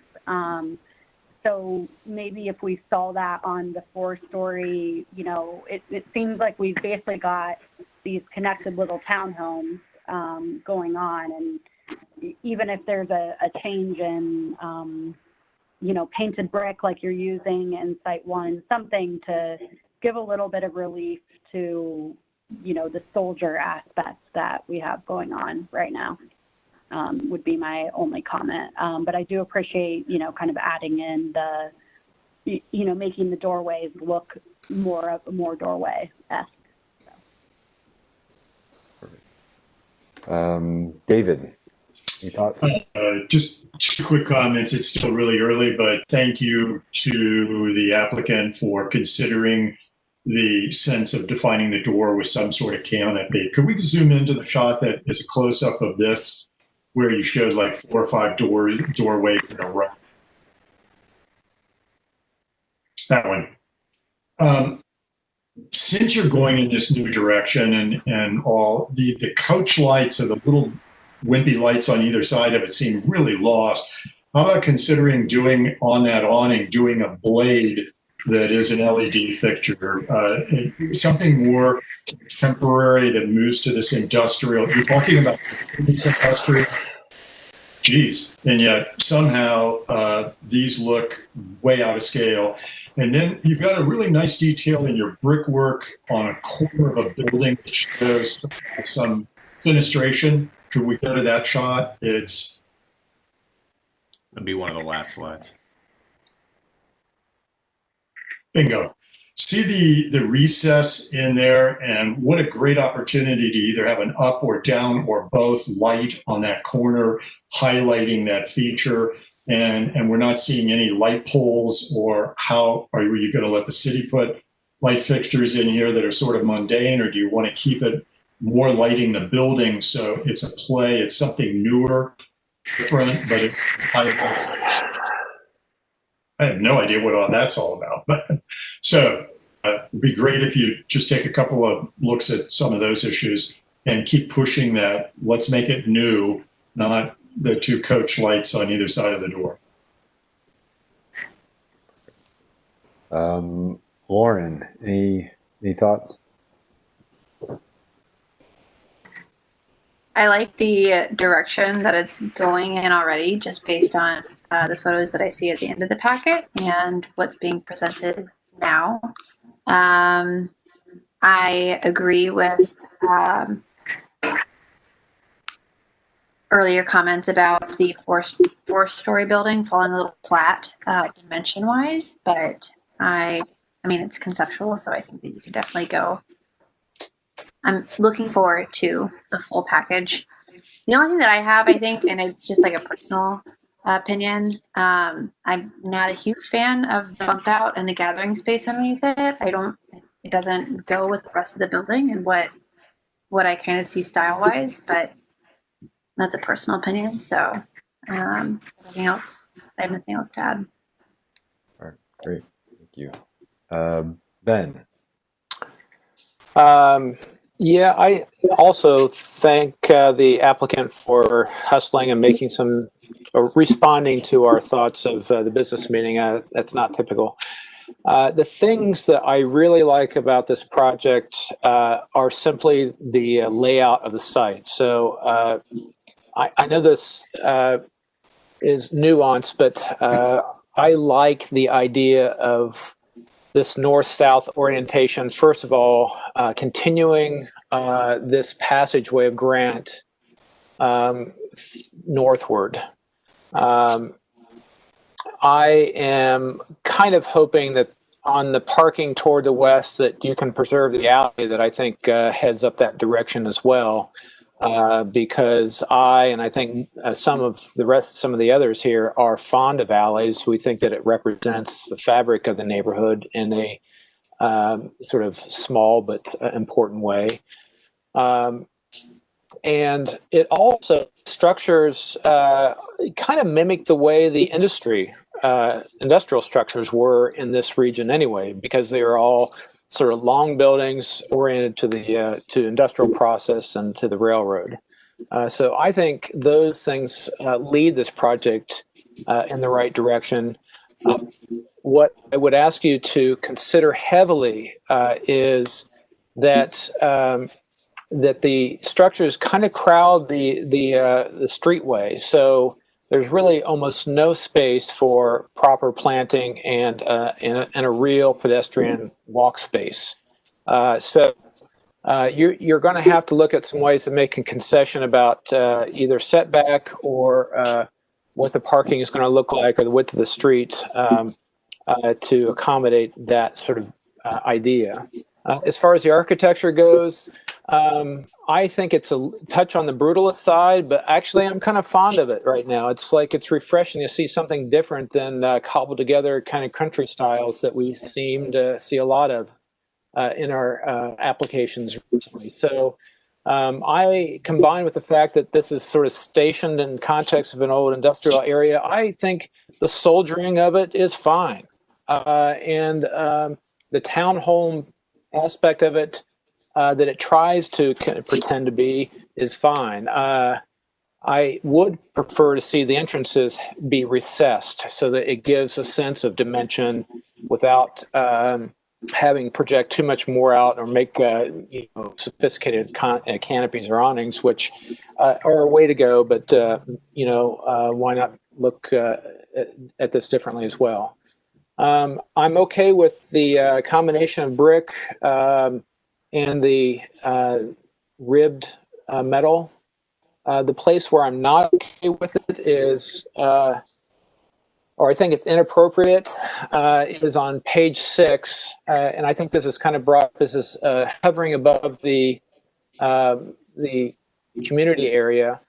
And I think this large volume is actually kind of cool against the corner. It's an interesting relief compared to the floating brick tower.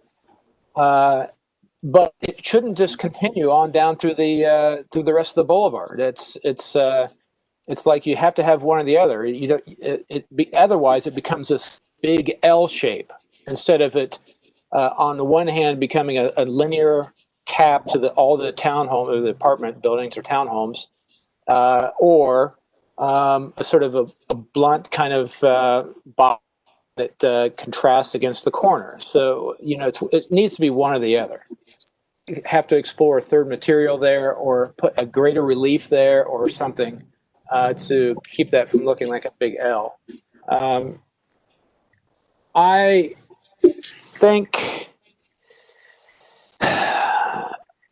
think that's about it. Oh, one other thing on this sort of quasi mansard, which I can be okay with.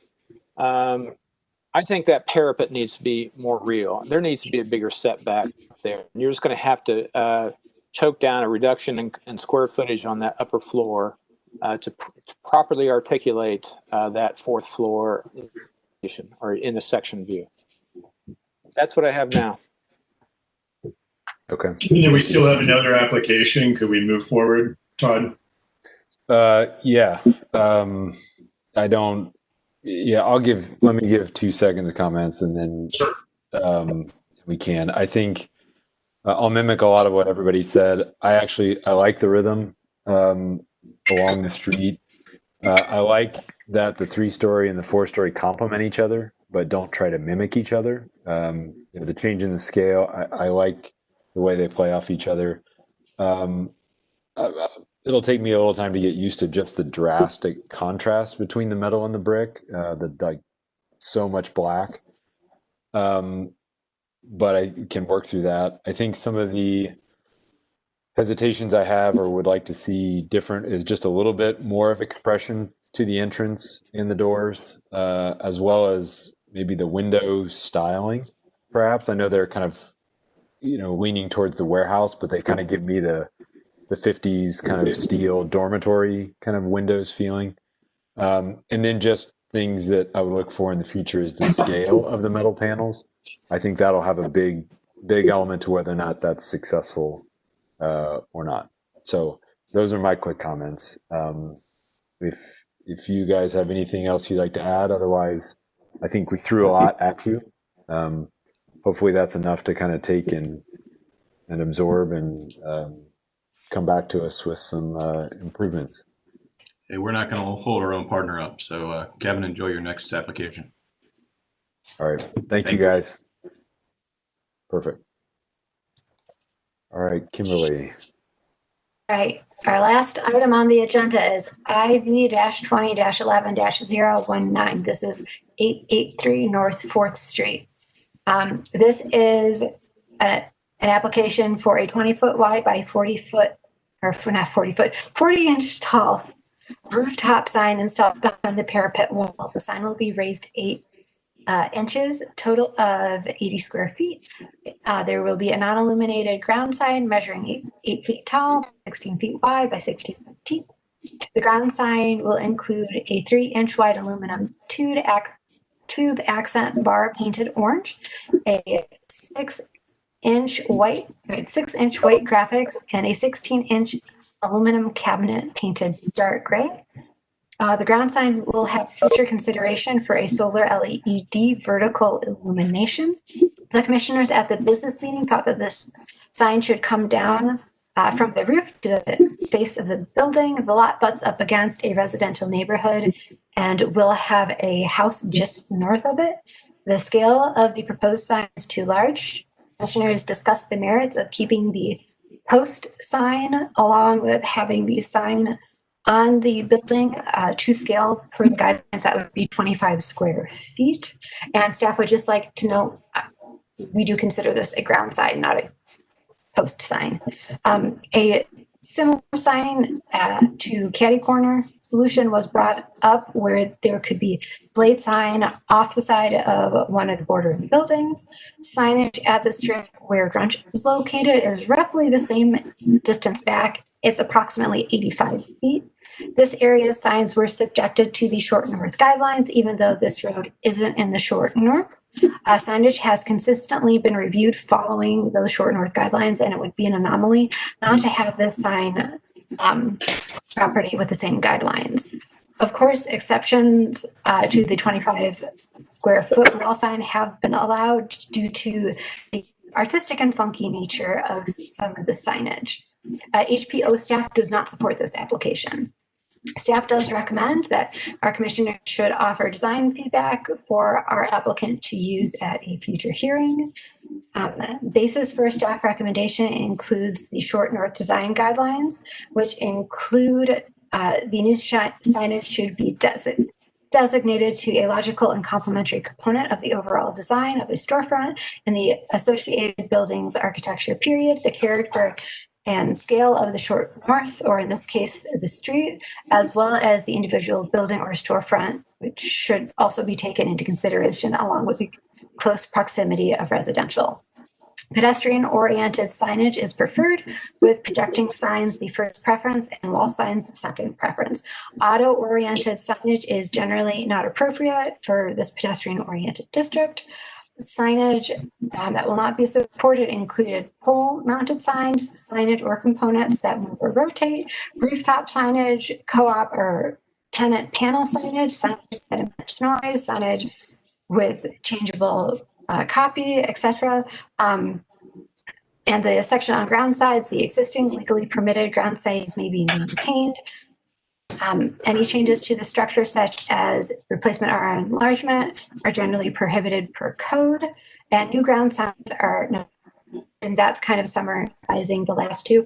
I will note we need to pass this to the applicant first, but we do have David Kennedy here who would like to speak. So per the slide we saw at the beginning, we'll allow the applicant to present, and then David will have 3 minutes for commentary.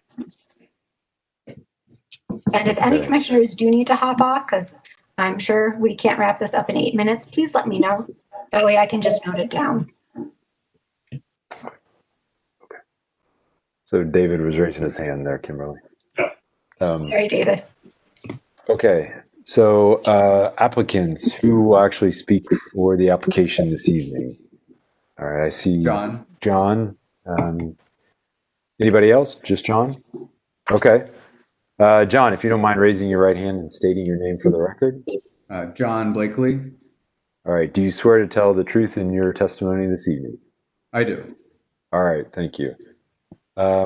Kimberly, should we have John give his presentation before we let David speak? Yes, that way the commission can respond to both our applicant and our speaker at the same time. All right, thank you. Okay, John, if there's anything you'd like to add about the application, please feel free. Sure. I guess first I would like to note this is maybe the worst time to be opening a bar since Prohibition, so maybe just take that into consideration. But also we tried to look around and see what had been approved and what was appropriate in the submission process. So we picked our size directly from a building just north of us, the Little Rock bar, just on our street, just 40 addresses down. I think that's 880 or 890. We looked to the locks signage in the short north for the rooftop approval. And then just as a note about our building in general, we are close to 100 feet off of 4th Street, which is mostly, I think, a car passing street. We are between 2 4-story buildings, and we are a 1-story building. It's kind of a blink and you miss it when you're driving by there. So it's really hard to open a bar in any climate, certainly in this. And I want people to know where we are for kind of us to have any chance to succeed. I feel. I think our signs are attractive and appropriate, but I know that's a subjective thing. So yeah. Gotcha. Okay, thank you, John. Thank you, guys. Mr. Kennedy, if you don't mind raising your right hand, stating your name for the record. Hi, I'm David Kennedy. I reside at 188 East First Avenue, right next door to where this is going to go up. Okay. Do you swear to tell the truth in your testimony this evening? I do. All right. Then you have 3 minutes. All right, thanks. Hey, I'm not going to take too much of that. First, I just note that the proposed drawing doesn't look anything like just about any sign I've seen in the neighborhood. I've lived here for 14 years. The signage for the Little Rock is on the side of the building. It's not elevated on the rooftop like this. It's going to change the nature of the neighborhood, the aesthetics and the way it looks. When you look at the slide that's up here, you can see David Cook's garage up there as you face it to the left of that building. My property is closer to the building and then to the left over there. So this giant neon sign is going to shine into my children's bedroom. It is going to illuminate it like a Christmas tree. Not only that, but the light from a neon sign in that location is going to bounce off of that 4-story building next door and then illuminate the other windows of my house as well. And I'm just going to be lit up 24/7 by this thing. And it's really completely inappropriate. The building next door has already drowned me out with significant light pollution, doubling, maybe even tripling the amount of light that's being thrown in there. And I know it's just the sign, so that's all I'm going to deal with today as far as the building next door. But there's got to be some other way. I mean, everybody, when they chose to rent this place, they knew where it was situated. There's no reason why myself and my neighbors, the folks behind them, and then what may or may not go over here to the north of that should have to be drowned out and covering their windows from this sign. I'd also point out that the building south of here is completely filled with residences. There's people living in those apartments who are going to get the neon sign here. And they don't get notice of these things because they're not property owners, they're renters. Only the Likens company, who's also leasing this out to these folks, is getting the notice. So I think these people are going to be awful surprised to find out that their bedrooms and their living rooms are being lit up by this sign that wasn't there when they moved in. So I'd encourage you guys to reject this and see if you can find some other solution for these folks.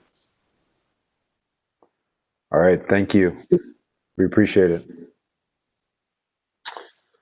All right, commissioners, who would like to start? David. Oh, okay, go for it.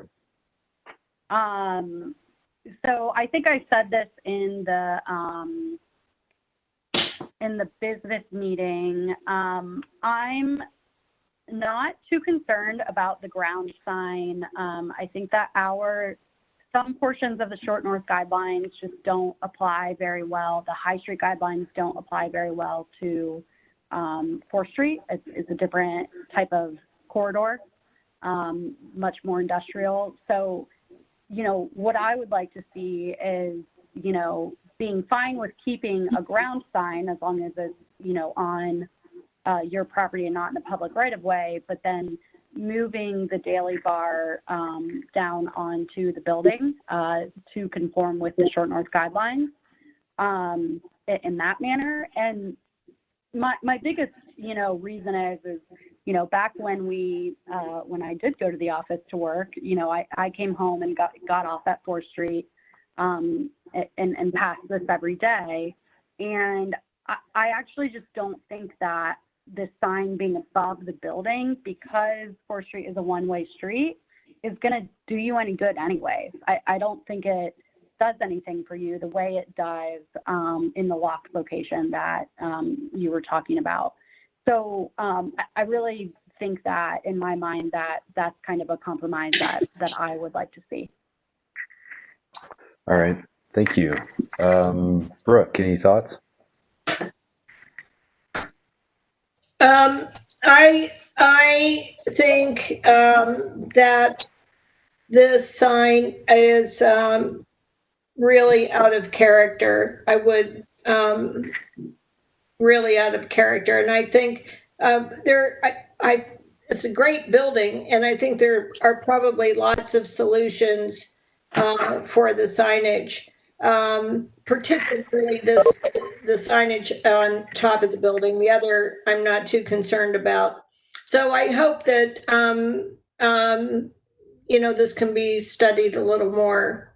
I mean, it obviously reminds me of the newspaper sign downtown. It's big. That's a big one. Great, thank you. I don't know if David jumped off or not, but looks like he might have. Okay. I think he may have also been abstained just due to proximity, if that's his garage and back there. That's true. That's true. Okay, Lauren, any thoughts? I sympathize with you opening a bar location in these times, but I have to agree with the other commissioners that I think the sign should be moved down on the building, not necessarily above. Also, I think it should be made smaller, just simply in ratio to the size of the building that you have. I'm not opposed to this street sign, mostly because you have to bring people in, but I will defer to Commissioner Goodman because he is the sign person. So that's all. Perfect. All right, sign person, go for it. Oh boy, I don't know if it's going to like me. I actually, first of all, I applaud the applicant for taking on this building. We adored this little building. We knew that it was going to be for any sort of operator, and here you are. And I oddly am going to see this a wholly different way than I think everybody else does. So first of all, think there is some precedent for a largish sign. I know there's been, and that's the locks. And but mainly, any other solution, like if it goes down on the building, it's still going to be annoying to the residents close by, and I feel badly for that. But except for the fact that this is a commercial strip, we see 4th Street as being a little more commercialized or a different kind of texture than High Street. The scale is a little more motorist oriented. I would have entertained a 7th Sun type of pole sign out at the curb cut, just out of the sake of nostalgia, or sort of the kind of style that this that 4th Street has been recently, or in recent decades, and I suppose to some extent becomes our historical sort of baseline. But without that, I am not in favor of this smaller sign. I don't think that it is quirky enough or does enough to say why it's there. I know that I know why it's there, but I want to switch the whole perspective to this building mounted sign, which I kind of like. I think it's contrary. It's a vintage approach, and it's almost because you can't see it that it's different than trying to put a rooftop sign on any other place like the Bud Dairy or, along High Street or one of the developments over in Jeffrey or something like that. That's obviously trying to pound its chest and say, here I am. And here is this little building that you're going to go by in 0.7 seconds. And it's just this sort of the little engine that should just have something kind of quirky and nostalgic, and because it's bold and all those reasons that it can't really do anything except be noticed for a half second, I just see it as like an artistic statement. So I think that there are ways we can probably limit the light projection into a singular direction with LEDs. It's certainly not going to be an acrylic face type sign like you would see on a strip mall, but if it were exposed neon in a deep can or LEDs that provide a smaller pitch angle forward toward 4th Street, perhaps it would have a lesser effect on the adjacent residents. And I'm just, as much as I feel for the residents, it's not going to change if it goes down on the building. I am going for it as I'm supporting this idea out of its contrary vintage artistic approach to a small, cool, setback building that we want to survive. Perfect. Thank you. And then I have just a couple quick comments. I think I am totally in favor of bringing as the sign is proposed today, I'm in favor of bringing it down onto the face of the building versus up above. I would be okay with leaving it in its current position if perhaps it was not lit, and maybe there was something on the building that was lit, but not the actual sign in its current place as it is today. And then I'm probably going to be the one that is not in favor of the monument or pole sign or street sign, just because I think that sets a weird precedent for us. I think that there are other ways, maybe blade or something else on one of the other, the building just south to it, that announces the presence of the building before you've already passed the drive aisle. I know that that's something that we've used on other properties. So I think there's other solutions for that. So that's my take. So John, I know that you've heard a bunch of comments here.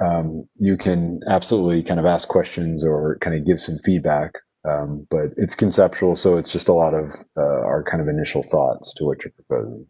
Yeah, and thank you to everyone just for, sticking a little after when the meeting was supposed to go and providing the feedback. I appreciate that. To quickly address the caddy corner sign to the building just south as an option, that isn't really a viable option because there's first floor retail that's going there already. So that's kind of their signage footprint. We had discussed that. So that, little pole ground sign is kind of the only, where we located it, is really the only option for any sort of on Fourth frontage. And, like, we proposed the rooftop sign because, like, to be quite honest, I just think that's the coolest use of the space. Not that it's that or bust, but so this bar, I don't know if anyone's familiar with the Daily Growler. It's been around since the early 2010s.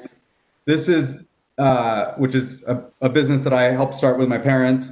This is a more bar-oriented version of that, but the original idea behind the Daily Growler with the orange stripe was kind of like a masthead, a newspaper masthead. And so this is very much supposed to be evocative of the dispatch sign or something that you would see, above the fold.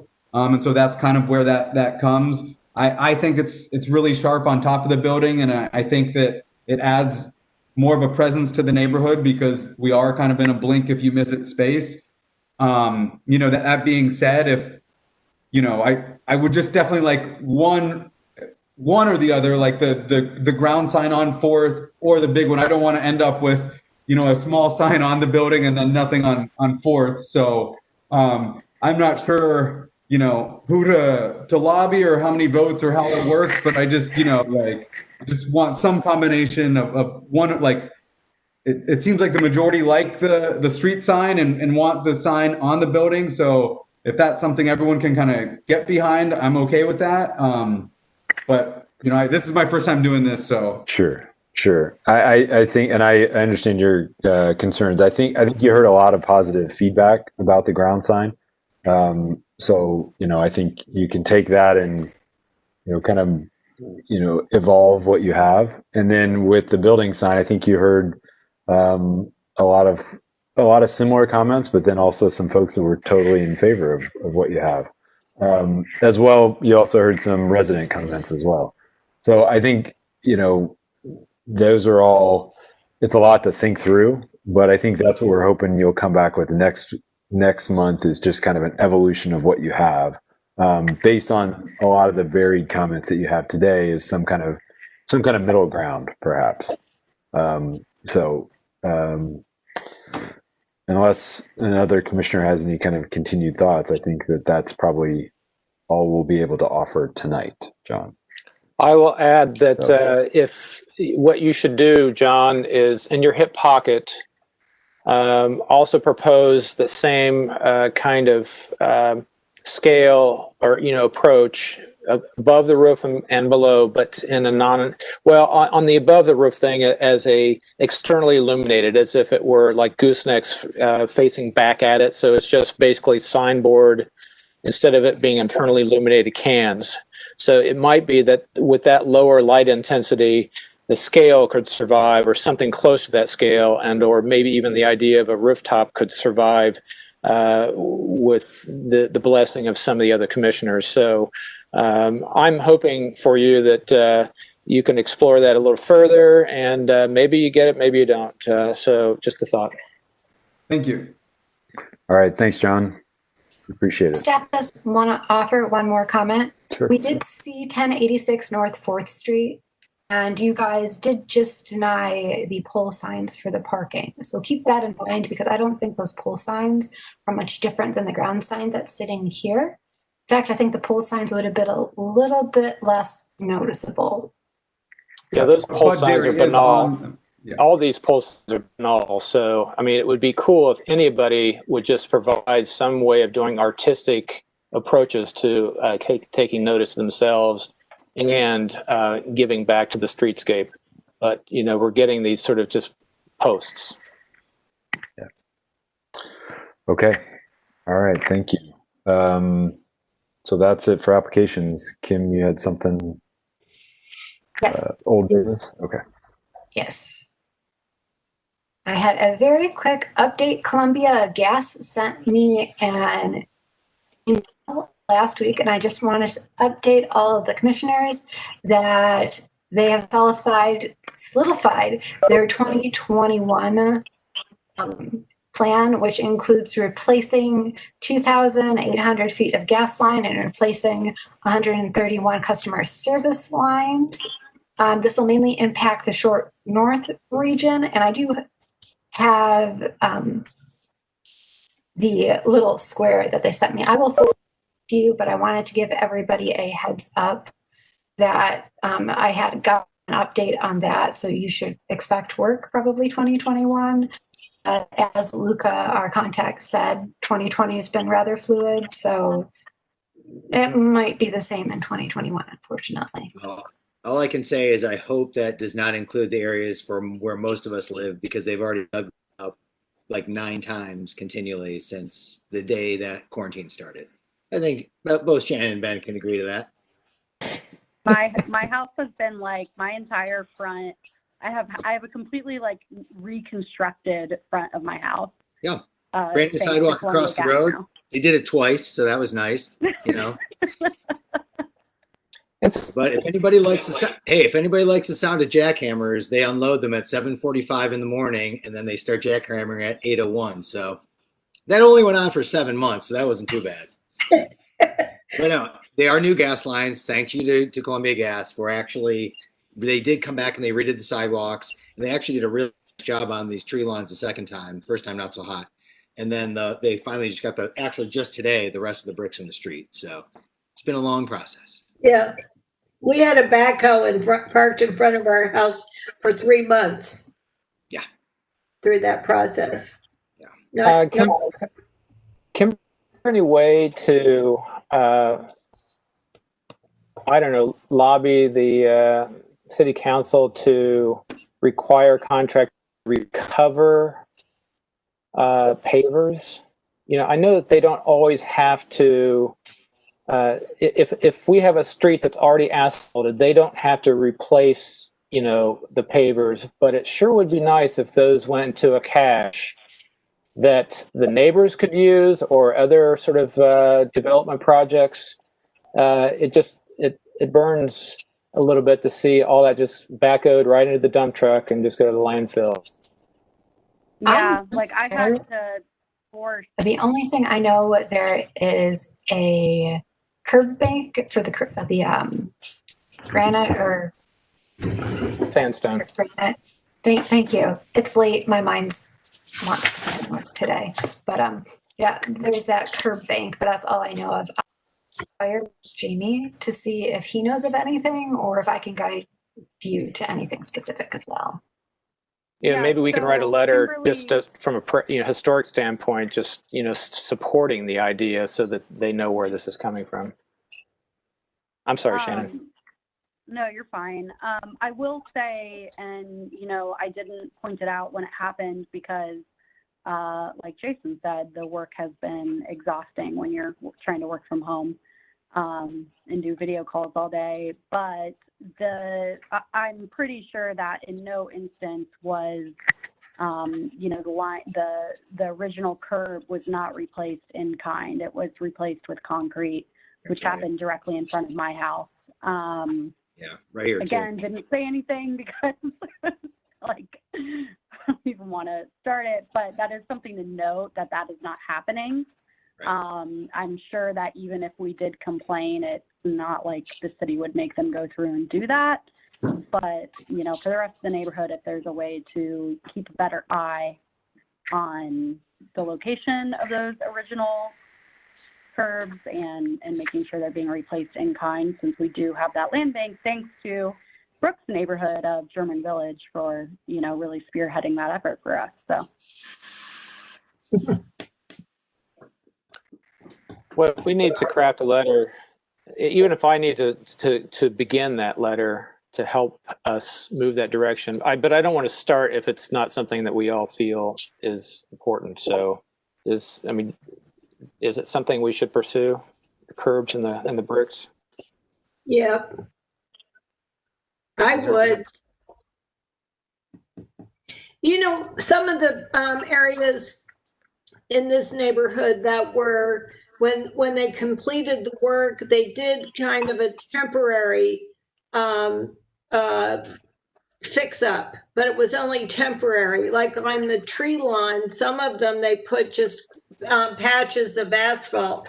That's not there anymore. It was scary to see it right at first, but then they came back later on. I think the idea was to get the work done and make it just safe. I'm not a fan of Columbia Gas, but they did come back and fix that. So maybe the intention is for them to come back and replace the curbs in kind.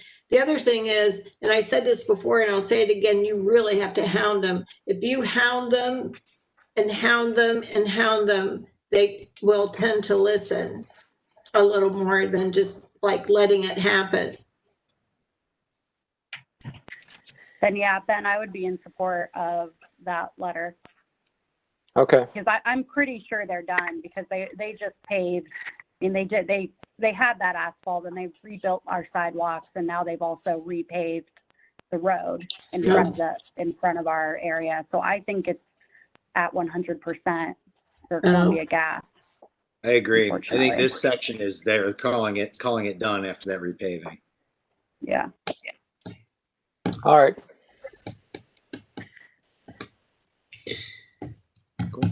Cool.